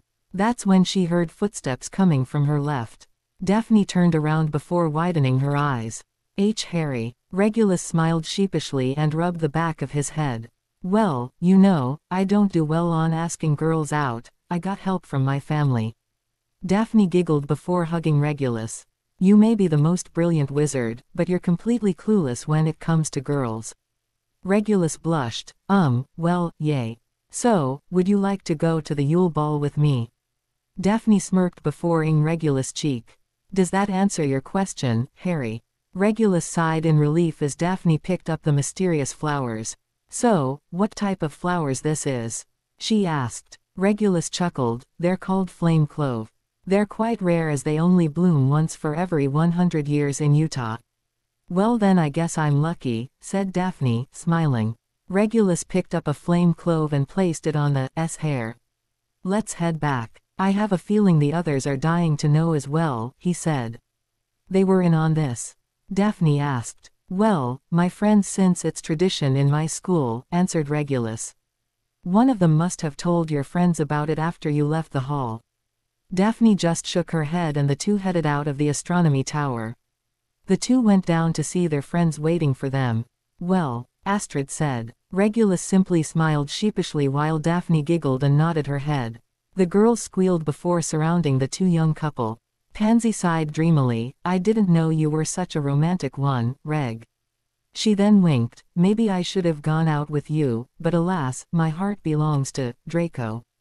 Come back here." Regulus and the others laughed while Draco was running away from Pansy. The next day, Ginny was walking to the Great Hall while daydreaming on how her beloved future boyfriend was going to ask her out for the ball. After the first task, she went to the kitchen and told an elf to put the potions in Harry's, no, Regulus food in small amounts. By now, the potions should be working, and it wouldn't be long for her beloved to be asking her out soon. As Ginny was about to turn a corner, she was about to pass a couple of older students who were discussing something that got her attention. "Did you hear?" "Hear what?" "Lestrange is going to the Yule Ball with Greengrass." "What? Seriously?" "No, and I wanted him to take me." "You?" As if. Ginny gritted her teeth, marched over to the older students. She placed herself in front of them and had her hands on her hips. "What are you talking about?" "Harry is taking me to the Yule Ball." The older students looked at the redhead before laughing. One of them stopped and leaned her face down to hers. "In your dreams, Weasley." This morning, Malfoy and Avior announced that Lestrange and Greengrass are going to the Yule Ball together. "What?" Ginny snapped. She then pushed through the older students. "That can't be true. The potions should have worked. What happened?" The redhead marched into the Great Hall. She looked over at the Slytherin table to see Daphne with her friends. Ginny walked to the Slytherin table and slammed her hands onto the table. She gritted her teeth. "You ugly, two-timing. How dare you steal my date?" "I haven't stolen anything from you, Weasley. Besides, Harry wasn't going to ask you," said Daphne. "Liar," Ginny shouted. "I know he was going to ask me." "What did you do?" "Go back to your bloody table before I hex you," Weasley warned Nyla. "Stay out of this, you whore," Ginny snapped, angrily. Nyla was about to take out her wand, but Daphne stopped her. The blonde Slytherin simply got up, walked over to Ginny, and slapped her cheek, hard. Everyone stopped what they were doing and looked over to the Slytherin table. Ginny gritted her teeth, holding her cheek, and had a fierce look on her face. "How dare you? How dare you slap me? You'll regret it." "As if you can do anything, Weasley," said Tracy. "Shut up, shut up, shut up," Ginny snapped. She took out her wand and pointed at Daphne. "You better not go with my boyfriend, or you'll pay dearly, Greengrass." Daphne glared at her. "You have no authority to tell me what to do, Weasley. You know, your family always says that we Slytherins are a bunch of backstabbers, spoiled and rotten children, but never in my life I have met a much spoiled brat such as yourself, Weasley." The students in the hall gasped as they couldn't believe what they heard. A Weasley. Spoiled. Ginny's cheeks turned red of anger. "Shut the up, you dark witch." The young Gryffindor cast a curse to Daphne, but it never hit. Around the blonde Slytherin was a red barrier along with the others. "Wah, ah, my wand." Ginny turned around. "Who in Merlin's name took Harry?" There standing at the entrance was Regulus with Ginny's wand on his right hand. He tossed the wand to the floor while his green-purple eyes turned dark purple. "What are you doing at our table, Weasley?" Draco asked, angrily. "That's none of your bloody business, Malfoy," Ginny snapped. She then looked at Regulus softly. "Please, Harry. You must understand that we belong together. I'll be a much better date than Greengrass." Regulus had a disgusting look on his face. "I have met rather rude and self-centered witches in the academy, but I never thought I would meet one here as well." self-centered. Ginny shook her head. No. I'm not. Please. Once you get to know me then you'll understand. Oh, stop with this freaking nonsense, girl. Astrid crossed her arms. You're practically begging in such a desperate way. Irving snorted, and I highly doubt that Reg will dump Daphne. She's a lot smarter and hotter than you ever be, Weasley. Ginny stepped back with tears going down her cheeks while Ron marched over to Irving. My sister is a whole lot prettier than Greengrass. Potter will be damn lucky to have my sister as his date than that. Regulus frowned before smirking and nodded to his two mischievous friends.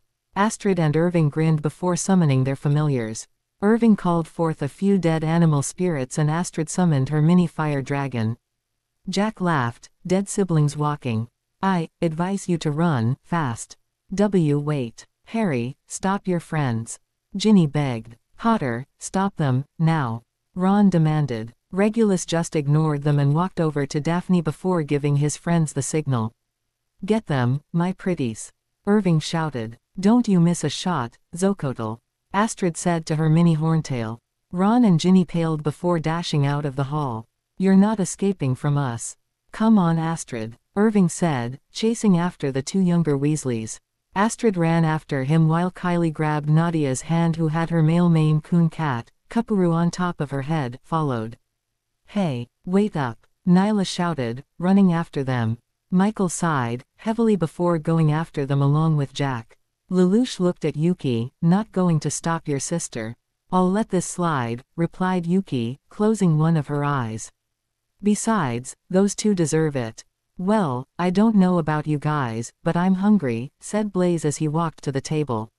Regulus and the others rolled their eyes before all of them sat on the Slytherin table and started to eat their lunch. Meanwhile, Ron and Ginny were being chased after some dead familiars and dodging fireballs from a miniature dragon. 2 days passed, and the two young Weasley siblings were still bugging Regulus, but the young mage simply ignored them. Currently, Regulus and the others were at the courtyard, waiting for Nyla, Tracy, and Millicent. Michael frowned. She's taking quite a while. She'll be fine, assured Daphne. She's with Millie and Tracy. They'll be here soon. You're sure? Something could have held them up, said Nadia. Michael stared at the courtyard entrance before getting up. I'm going to find her. Who knows if she is pulling a prank while coming back from the dorms. I'll go with you, said Lelouch. Michael nodded, but just as they were about to walk to the entrance, a dark shadow past Michael and Draco was suddenly on the ground. My response is, yes. Bloody yes, Nyla said, happily. Nyla, would you get off from him? Michael said. He lifted his sister off from Draco before lifting the blonde from his neck collar. Right, what in the world did my sister agreed upon? I just asked her out for the ball. Draco said. He's telling the truth, brother. Now, let my date go. Nyla said. Michael sighed before releasing Draco from his hold. He then glared at the blonde teen. Fine, but you better treat her right, Malfoy. I don't care you're related to Regulus, but if I find out that you hurt my sister, you're going to regret you were born, got it? Draco stepped back, nodding his head before leaning over to Regulus. And here I thought that Nyla was scary, now I know where she learned it from. Regulus laughed. She doesn't like to show it, but she really looks up to her brother. I see, murmured Draco. Regulus smirked a bit before noticing Nyla's cheek was bright red. He sighed and walked over to her, grabbing her chin. Why is your freaking cheek red, Nyla? Before she could reply, Pansy came marching straight to Nyla. You whore, how dare you steal my future husband from me? Draco made a face. Not this again. Yuki sighed before pulling Pansy away from Nyla. Young lady, that is no way to behave.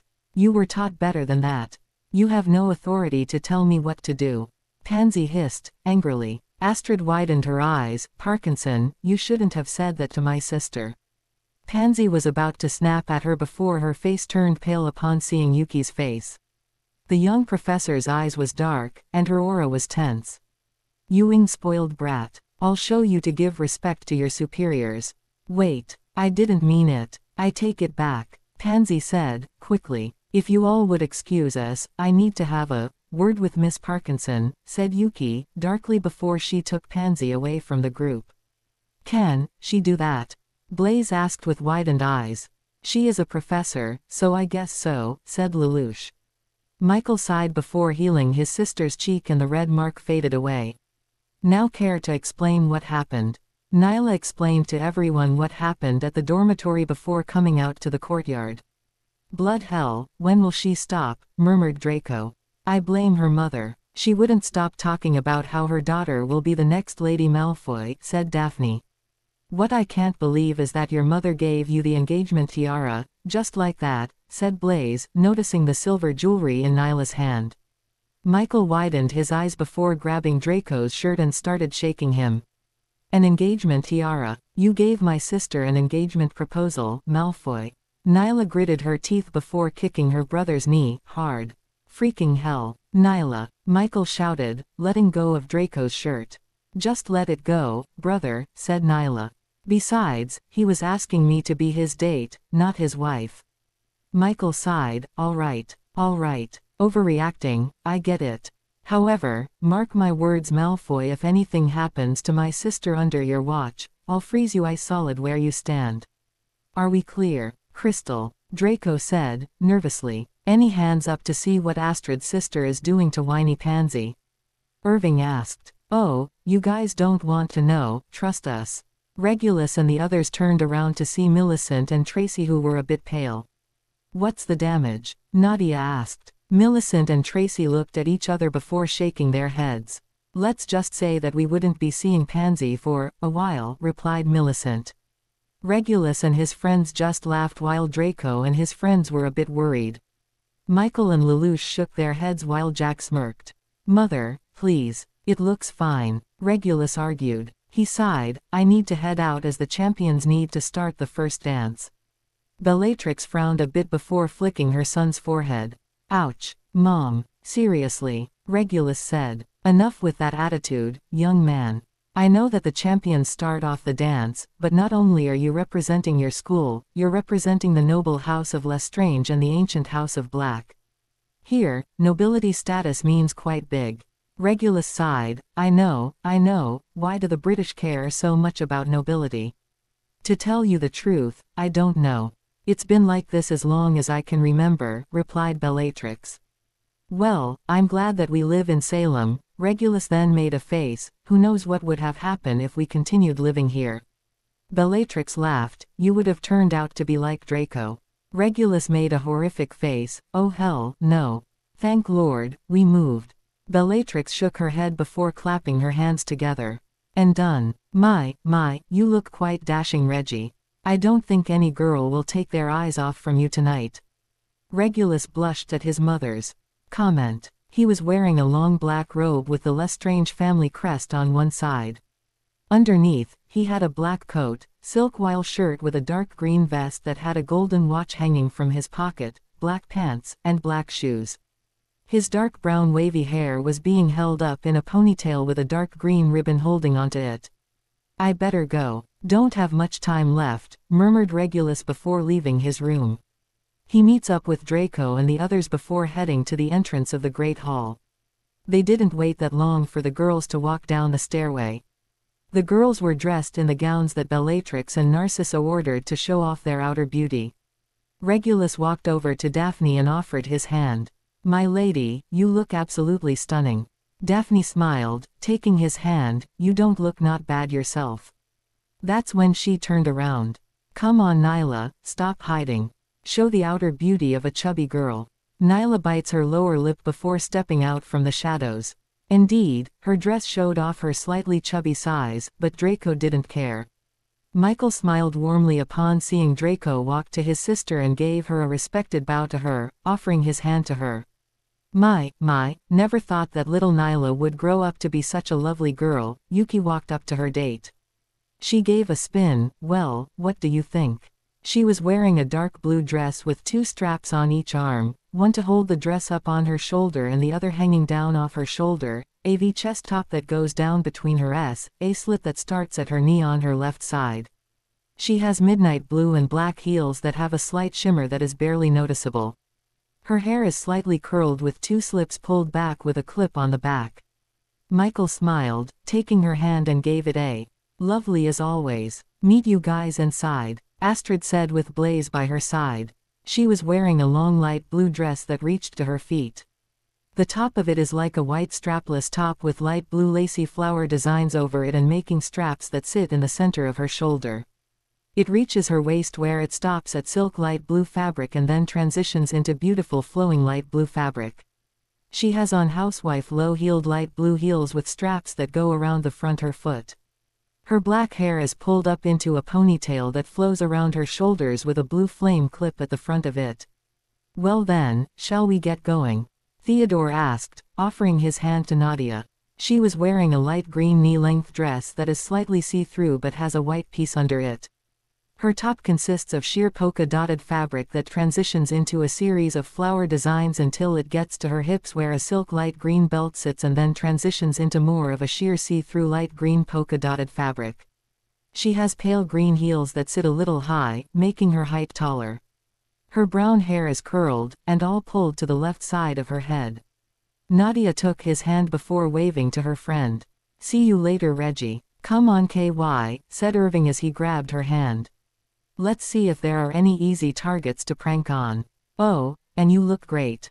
Kylie was wearing a pale yellow sweetheart strapless light champagne beaded high-low chiffon dress with a jeweled belt, the chest and stomach area pulled tight and the skirt at a sloped angle ruffled.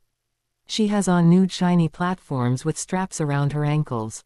Her ebony black hair ruffled and with a slight wave flowing around her shoulders, a few diamond hair clips here and there.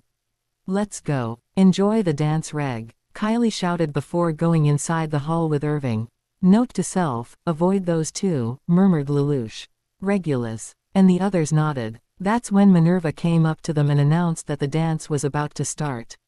She guided the champions to how they would enter the Great Hall. "Oh, is that Granger?" Daphne gasped. She almost looked like a proper pureblood. Regulus turned to see Hermione was coming down the stairs and walking over to Victor.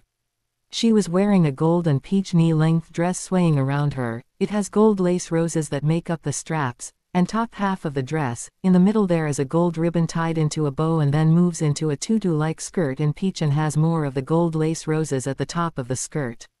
She also has a choker necklace with the same gold lace roses. On her feet, she has tall black heels that are felt fabric and thick heels. Her wild hair is pulled into a straighter wave and some of it is pulled into a cute, braided bun with small braids throughout and small fake diamonds here and there. "I'm more surprised that Victor asked Granger to be his date," said Regulus as he and Daphne were placed in front of the line. Cedric and Cho were second. Fleur and a random 7th-year Ravenclaw were third. Lastly was Victor and Hermione.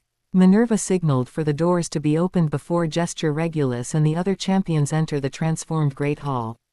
The theme was based on Winter Wonderland, and it looks amazing. Regulus and the other champions went into their positions and Phileas started the music. Draco watched his cousin dance perfectly well with Daphne before glancing over to see Ron glaring at Hermione instead of Regulus. Well, it looks like Weasley has a slight crush on Granger," he thought.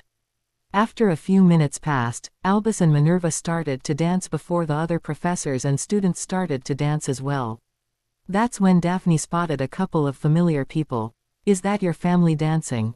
Regulus gave her a confused look before looking over to where Daphne was looking at. He dropped his shoulders to see his parents, aunt, and uncle dancing nearby. Mom wasn't joking that she and the others were coming. Regulus said in disbelief. He placed his forehead onto Daphne's shoulder. "This is so embarrassing." Daphne giggled. "Oh, let them have their fun. I know I am." Regulus lifted his head. "Want to get some fresh air with me?" "I feel like I'm going to pass out." Daphne smirked. "Sure, but I know for a fact you just want to get away from your mum." "Right on the dot," murmured Regulus. The two left the hall from another door that led to the courtyard. That's when Daphne started to shiver, which Regulus took notice. He removed his robe and placed it around Daphne. "Better." Daphne smiled. "Very. Thank you." The two walked around the courtyard to see a couple of carriages and within them were older students that were making out inside. Regulus and Daphne blushed when they saw a couple entering a carriage. They were about to re-enter the hall when Regulus spotted his godfather and the headmaster of Durmstrang were talking to each other. Regulus guided Daphne to a side wall and gestured to her to be silent. Daphne nodded before the two of them overheard what they were talking about. Don't you deny it, Severus. Igor hissed, softly. Severus sneered at him before continuing off, looking inside the carriages to see if there were any students. The potion master caught 2 students and took away 10 points from Hufflepuff and Ravenclaw. You can't deny what's happening. Igor continued. I have no idea what you are talking about, sneered Severus. Don't you lie to me, hissed Igor.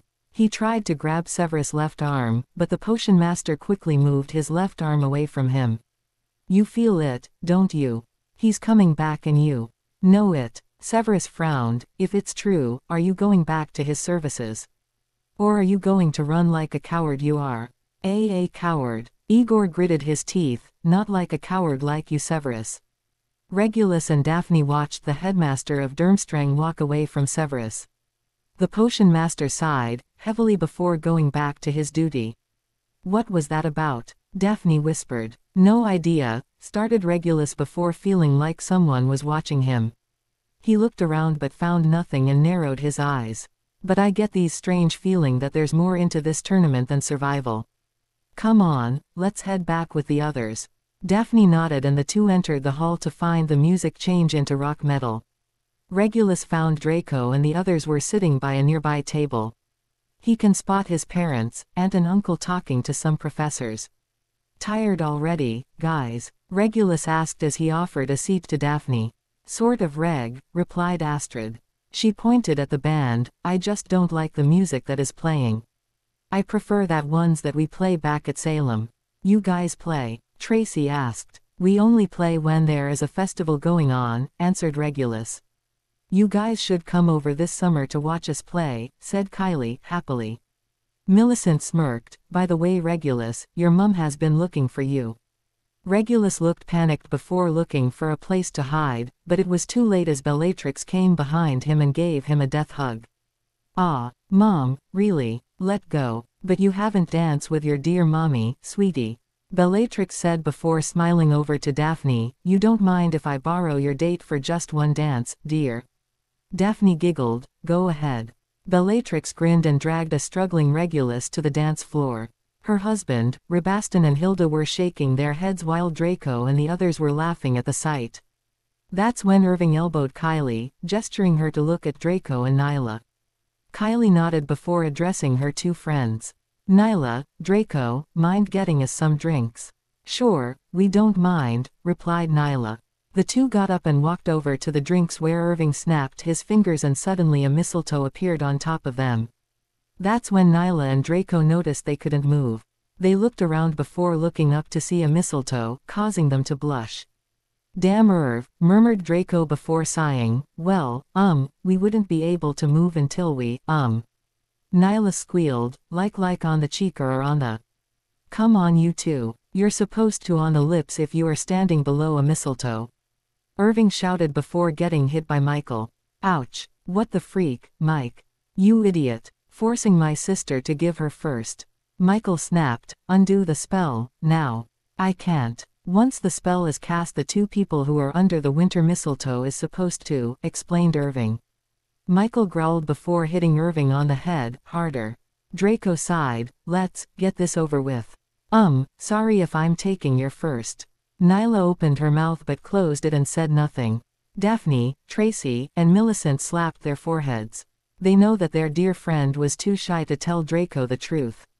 Suddenly, a bright light surrounded Draco and Nyla. Irving, is that part of the spell? Nadia asked. No. A light shouldn't have appeared at all, replied Irving.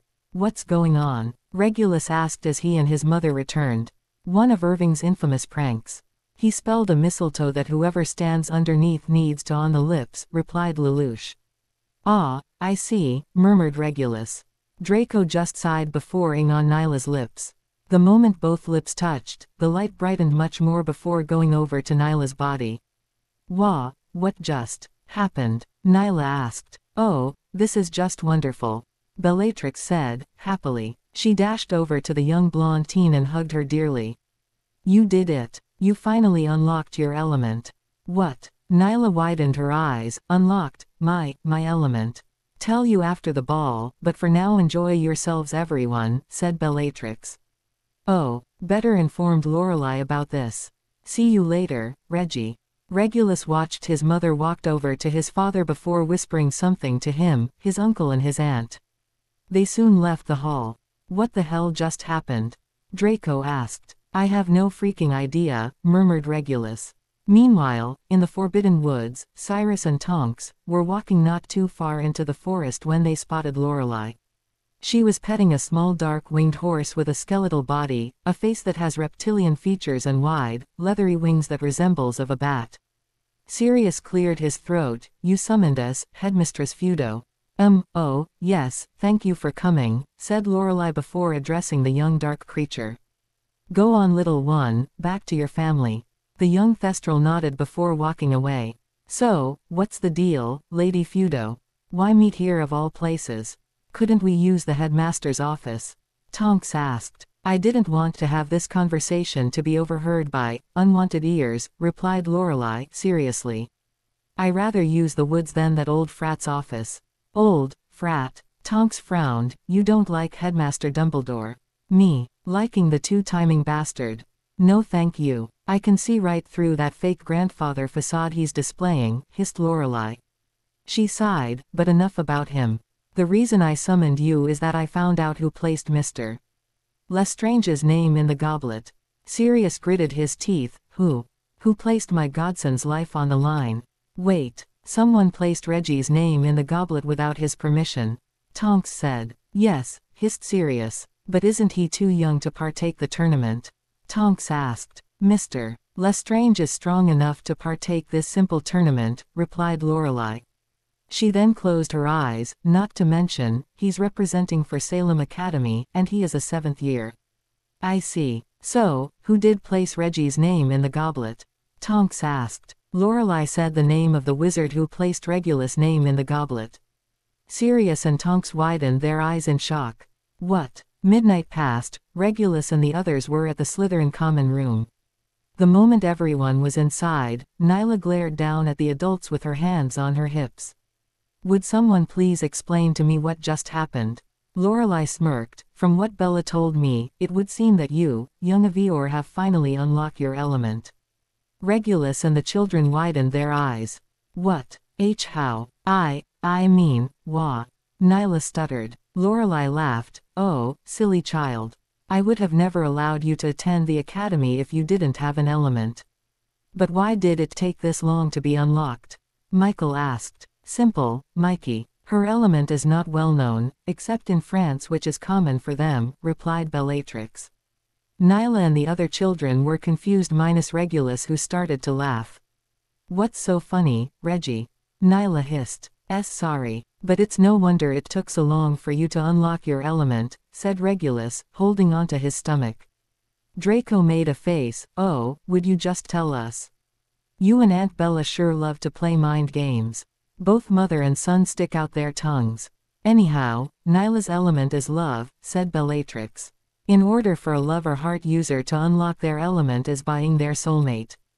Nyla's and Draco's faces were deep red from embarrassment. Hey, wait a moment. Michael stood up. She's too young to have a soulmate. From embarrassment to anger, Nyla marched over to her brother and kicked him hard. Freaking hell. All right. Michael holds onto his bruised knee. Why do you have to kick so freaking hard? Then stop making her mad, said Astrid before hugging her best friend. I'm so happy for you, Nyla. You finally unlocked your element. Nadia smiled. Told you had an element. Nyla pouted. Yay, I remember you told me that in our first day in the academy. Well, if you all would excuse me, but I need to see Dumbledore for a transfer, said Lorelei before leaving the common room. We better get going as well. Bellatrix hugged her son. Make sure you call your sister and cousin before they decide to sneak over here. The same goes with you, Draco. I will, Aunt Bella, murmured Draco. Regulus laughed. See you later, guys. Rodolphus leaned down to his son's ear. Miss Greengrass is a keeper, son, so don't mess it up, all right? Regulus' face blushed bright red. Oi, it's my job to teach him about girls. Sirius whined. He then winked to him. If you need any advice, let me know. Moony, murmured Regulus. Remus sighed. pulling Sirius' ear. See you later, Regulus. He then dragged Sirius by the ear to the flow while the Lestranges flew to Malfoy Manor. All right, back to your dorms, said Severus. You'll need it. I suspect that everyone will be waking up quite late. Regulus and the other children nodded. When morning came, almost all the students from any house woke up late minus a couple of students. Mostly, the younger ones were at breakfast while the upper students didn't show up until lunch. Regulus was sitting at the table with his bag that had the golden egg inside. Today, he was going to find out what clue was inside the egg. He was eating his lunch with Lelouch, Yuki, Jack, and Michael when the others finally started to show up. Kylie rubbed her eyes. How can you wake up so early, Reggie? Dad and my uncle had me do early morning runs since I was 5, replied Regulus. Why? Blaze asked. To build up my stamina, replied Regulus.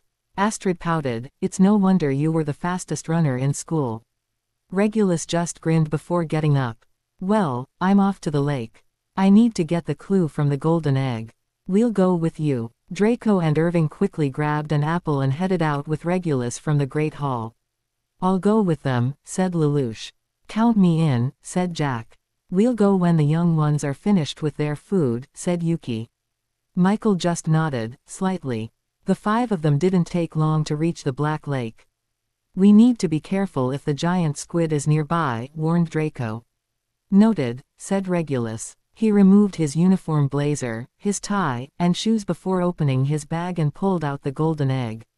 Irving and Draco did the same thing while Lelouch and Jack stood nearby just in case. As the 3 boys went underwater with the egg, the others finally made it to the lake. So, what do we do while they get the clue? Nadia asked. I don't know about you, but I'm going to see if I can get that giant squid to come up, said Kylie before running over to the other side of the lake. Hey, I'm going with you, Astrid shouted. Yuki gritted his teeth. You better not get sick from that squid, Astrid. Her younger sister just sticks out her tongue before running after her friend. Yuki's eye twitched. That little brat is going to be the death of me. The others stepped away from her as they could sense her magic flaring up. That's when the 3 boys came out from the lake and started to dry off their clothes. So, what's the clue? Tracy asked. There was a message inside the egg in Mermish language, replied Regulus. Something precious to me will be taken to the Black Lake and I have to retrieve it before time runs out. Something precious to you, murmured Lelouch. I wonder if it could be a person, Yuki winked, because that would mean you need to save your little girlfriend. Regulus and Daphne blushed bright red, but what the young professor said was true. If that's the case, that would mean you need a spell that helps you find Daphne underwater, said Lelouch. Not only that, but he also needs to breathe underwater as well, said Jack. How about the bubble charm? Millicent asked. Yuki shook her head. No, that wouldn't work. He needs to hear his surroundings. And mermaids can't be trusted. That's when Kylie and Astrid came back to them. How about that mouthpiece? Astrid asked. She then turned to Kylie. Did you bring it? Oh, I did. He could use that, she replied. Mouthpiece? Blaze asked. It's a muggle device that allows someone to breathe underwater, replied Kylie. Right, you just need a spell to detect a living person underwater, said Yuki. I might have some ideas, but I need to double check in the library, said Regulus. He put on his uniform blazer. Is anyone heading to the library? Millie and I are. We need more information about our charm assignment, replied Tracy. Regulus nodded. What about you guys? Draco shrugged his shoulders. I got nothing to do. I finished all my assignments. Same, said the other boys. Well, I need to overlook my lessons, said Yuki before leaving the lake. And I have oral duties, said Michael. Today, I am assigned with a girl named Tonks. Oi, that's our cousin. Draco and Regulus shouted. Draco smirked. She so wanted Lupin to be her date for the ball, but sadly she had duties to deal with. Michael shook his head. Well, I'll see you guys later. Since Reg is going to be busy, Kylie. Lelouch. Jack. To the library and help me find a good prank. Irving said. While Kylie nodded excitedly, Jack and Lelouch just shrugged their shoulders. The two followed the 2 young teenagers back to the castle. Black Lake, Feb 22, morning. Before going to the lake, Regulus found out that Daphne wasn't in her dorm.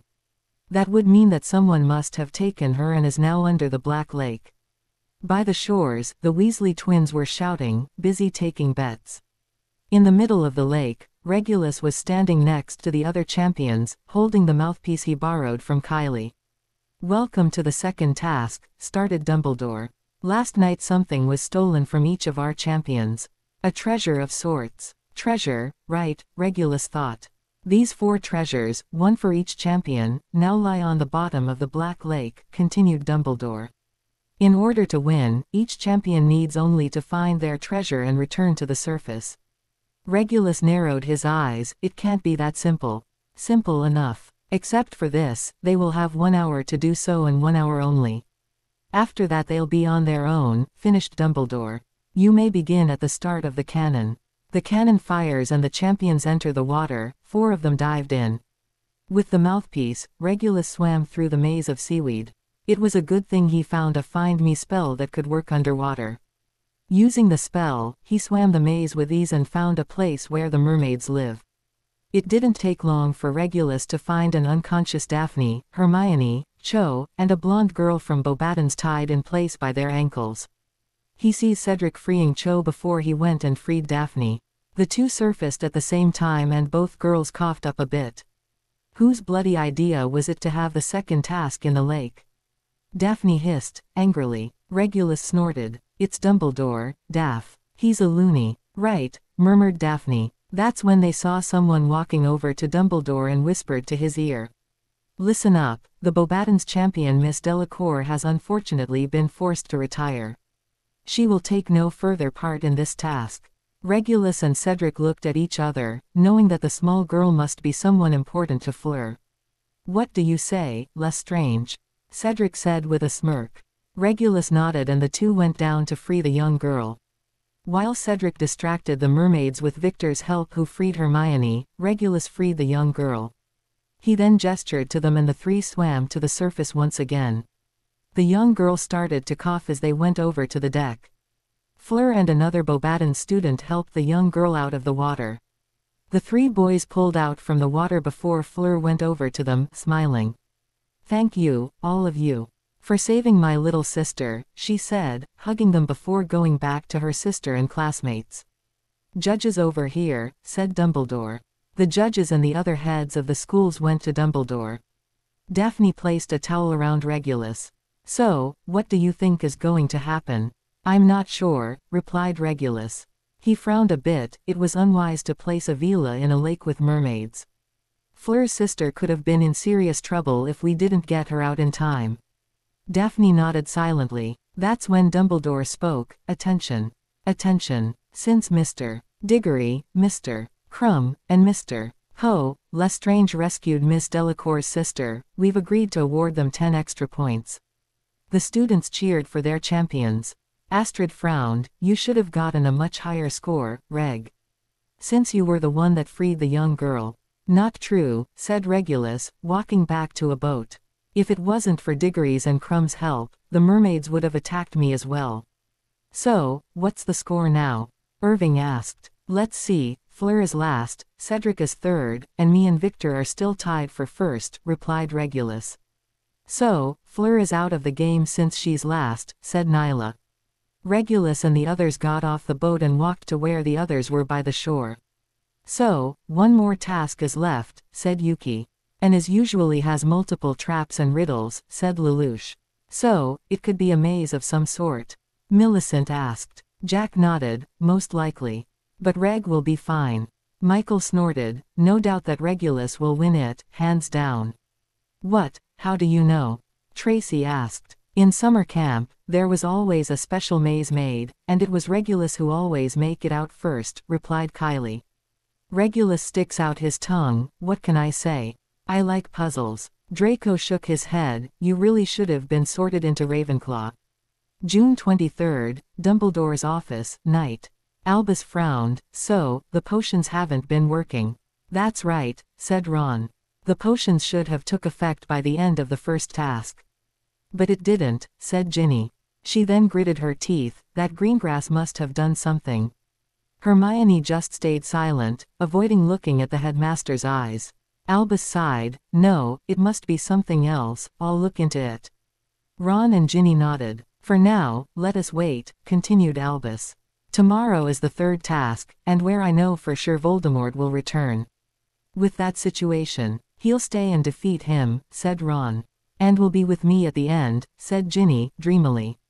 Hermione bit her lip, but if the potions aren't working, Harry wouldn't be falling in love with you, but rather, be with Greengrass instead, right? Ginny frowned. Good point, I guess I need to tell that kitchen house elf to put a bit more of the potion tomorrow morning. Not too much, Miss Weasley, or he wouldn't be able to defeat Riddle when the time comes, warned Albus. Ginny nodded. Just a little bit, not so much, sir. Very well, have a good night, said Albus. The three nodded and left the office. As they were headed to the tower, Hermione was deep in thought. Just one more task and Regulus will be free from this place. That's when she remembered what the head of Salem Academy told her. A magical block. What kind of magical block I have? I guess I have to ask my parents to go to the Gringotts after school ends. June 24th, dusk. Everyone was gathered around the arena, looking forward to who was going to win the last task. Earlier today Professor Moody placed the cup deep within the maze. Only he knows its exact position. Now is Mr. Crumb and Mr. Lestrange. The Durmstrang and Salem Academy students cheered for their top classmates. Are tied for first position, they will be the first to enter the maze. Followed by Mr. Diggory. The Hogwarts students cheered for the Hufflepuff. And lastly, Miss Delacour will enter the maze. The Beauxbatons cheered her on even though she was last in place. The first person to touch the cup will be the winner. I've instructed the staff to patrol the perimeter. If at any point should a contestant wish to withdraw from the task, he or she need only send up red sparks with their wands. Contestants, listen up. Regulus and the other champions turned their attention to Dumbledore. In the maze, you'll find not dragons or creatures of the deep. Instead, you'll face something more challenging. You see, people change in the maze. Oh, find the cup if you can, but be very wary, you could just lose yourselves along the way. Regulus frowned upon what the old coot said. Champions, prepare yourselves, said Mad Eye. Bella and Lillian gave Regulus one last hug. Knock them dead, son, said Rodolphus. You have this in the bag, kiddo, said Sirius, grinning. Regulus nodded and headed to where Victor was waiting. On the count of 3, 2, 1. The cannon goes off, which everyone turned their heads to Mr. Filch, who shrugs comically. Dumbledore groaned since he was the closest to the cannon, while Loralee grinned as she handed the caretaker a few galleons for his, accidentally, mistake. Regulus and Victor entered the maze through different entrances. The moment Regulus entered the maze, the entrance closed behind him. Regulus looked around to see it was misty, and looking up that the maze was many stories tall. As he was walking into the maze, he could hear creature noises around him. He glared as he knows why there were no other creatures in the maze. The maze itself was a living plant. Regulus calmed his mind before continuing walking through the maze. It was known that these types of living plants have a very strategic ways to get their prey. They would create a mist, making their prey confused and scared to easily grab their prey and pull them in the undergrowth. Regulus was walking curiously when he spotted Victor stunning Fleur, leaving her behind and letting the maze shallow her up. He quickly cast the red sparks to alert the staff before continuing off. It wasn't long for him to run into Victor again, but this time he was dueling Cedric. But something is telling him that something isn't right about Victor. Regulus waited at the right moment before casting spell to Victor. The older Durmstrang student blinked his eyes and looked around, confused. "Wah," said Cedric. Regulus walked over to them. He was bewitched. "That's why he was attacking you." Victor shook his head. "I can't believe I allowed myself to be bewitched." "Thanks, Lestrange." Regulus smirked. "You can be back in our next summer tournament." Victor nodded just. As they felt a heavy wind starting to blow, the three started to run, avoiding the roots to grab them until they spotted the trophy. It was decided that if they all found the cup, they all will grab it. But unfortunately, Fleur was out of the competition. They all grabbed the trophy and were ported to a graveyard. "Where are we?" The trophy was a portkey. Cedric asked. To a graveyard, Victor said. That's when they heard footsteps coming towards them. Hide, whispered Regulus. The two wizards nodded and the three hid behind a statue. Where is he? Where is he? I don't know, master, I felt the portkey activate. He should be here. Regulus sticks out head to see a fat, short man carrying a bundle of something in his arms. Find him. He must be here, find him. The fat wizard nodded and started looking around. Lestrange, is that? Cedric started. Regulus nodded, looks like Riddle is more than a weak man. Victor frowned, if he is weak, why show up? Regulus thought for a moment before gasping a bit. The regeneration potion. But that potion restores a wizard whose body had become maimed and disfigured to their true and whole bodily form, stated Victor. True, but it can also apply to non-corporeal wizards to return to their full body, countered Regulus. So, if we attack now, we can stop him from returning to his full power, said Cedric. Right, so we can't mess this up, said Regulus. We need to take care of him before going after baby Voldemort. Are you, started Victor. Regulus shook his head, if I kill him, he'll just plan another way to return. So, what are you going to do? Cedric asked. Taking him to the Aurors, replied Regulus. The two wizards nodded and jumped out from their hiding spot. While Cedric and Victor went after the fat follower aka Wormtail, Regulus went behind the fat wizard to wait for the moment to strike. Cedric cast a stun spell while Victor cast a bomb spell at Wormtail. Wormtail jumped out of the way but dropped the bundle as he did. He was about to grab the bundle, when Regulus jumped out and stunned Wormtail. Well, not much of a fighter this one, said Victor. Cedric nodded. Regulus went over to the fallen bundle and picked it up. Harry Potter, it whispered. Regulus frowned, that's not my name anymore. And you'll not be returning to your full power either. Let's go guys. Ignoring Voldemort's shouts, the three boys used the trophy to port back to the arena. The crowd started to cheer, and triumphant music starts to play. Albus was about to step forward when Lorelei beat him to it. Is that Riddle? Lorelei asked. Regulus nodded and handed the bundle to her. Let me go, it said. Lorelei snorted, like you have the power to order me what to do. Fudge. Get over here. The minister walked over to her before gasping on what she was holding. Is that, he stuttered. Yes, let's go the ministry and get rid of him for good, said Lorelei. Of course, please follow me, said Fudge. Wait, Albus said. He then followed them while everyone was cheering for Regulus, Cedric and Victor for the win. Unknown to all of them, someone sneaked away from the crowd. But luck was not by his side. Before he could step away, Sirius and Michael stunned him from the back. He fell unconscious and that's when his appearance changed into someone that was believed to be dead. Everyone gasped. There, on the ground, was Barty Crouch Jr. The remaining Aurors took the unconscious wizard and apparated away from the arena. Well, I guess you can say that you fulfill your duty, said Daphne. I guess so, said Regulus. Everyone was back at the Great Hall, waiting for the results of the tournament. However, it was Lorelei that stepped forward. Rather than Dumbledore. Students, today it was knowledge that Riddle aka Lord Voldemort tried to return to power, but thanks to Mr. Lestrange, Mr. Diggory and Mr. Crumb teamwork, they put a stop to it. The students started to whisper and looked over at the three boys. The minister and I sent the remaining of Riddle into the Vale of Death in which he cannot return from. You all can relax now. The students cheered for the good news. Now, for the results of the tournament. The students hold on to their breaths.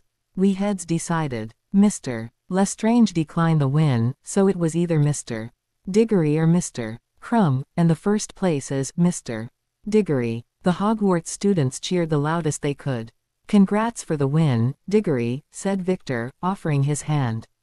But, started Cedric. I lost when I was bewitched in the maze, explained Victor. I see, murmured Cedric before shaking his hand. What about you, Lestrange? Why did you decline the win? Regulus shrugged his shoulders, like I need another trophy. Besides, I just only entered for the fun, not for the glory or fame. Cedric laughed and patted Reg's back. Fleur walked over to them. I wish I was there to help you out. I guess I wasn't that strong enough to be in the tournament. Ah, no one is, assured Regulus. The Tri-Wizard is quite a dangerous tournament. It can contain dangerous tasks even if you are a very trained wizard or witch. It's a reason why it was discontinued in 1792. Don't know why it was revived. Fleur smiled and gave Reg a before going back to her sister. Cedric and Victor smirked at a blushing Regulus. Courtyard, morning. There was a large crowd gathered, the pupils are going home. Regulus watched Victor gave Hermione a on the check and handed her some paper. Irving smirked, who would have thought Crumb would like a Muggleborn. Love is a mystery, said Nyla, happy to finally have her element unlocked. Granger is not all that bad, said Daphne. Just, mislead. Dumbledore just used her, said Astrid. He used anyone to get what he wants, said Yuki. Hopefully, their minister will hire someone new and have Dumbledore retire, said Michael. Draco snorted, I highly doubt that will happen. My father tells me that Fudge is a total dunderhead and a horrible minister. Hogwarts is doomed, said Kylie. The others nodded. So, you'll be returning back to Salem tomorrow, said Blaze. Regulus nodded, tournament done, and Riddle is gone for good. I'm not needed here. I wish you could stay a bit longer, Reg, said Daphne, blushing. Can't. I don't want to stay here while Dumbledore is around, said Regulus before taking her hand. But do come and visit for the summer. Sure, I'll ask my parents, said Daphne, happily. They watched as the flying horses pulled a carriage head off into the distance and the Bulgarians' ship going underwater. To be continue, I hope you enjoyed this story. Also remember to subscribe and like this video. See you in the next video.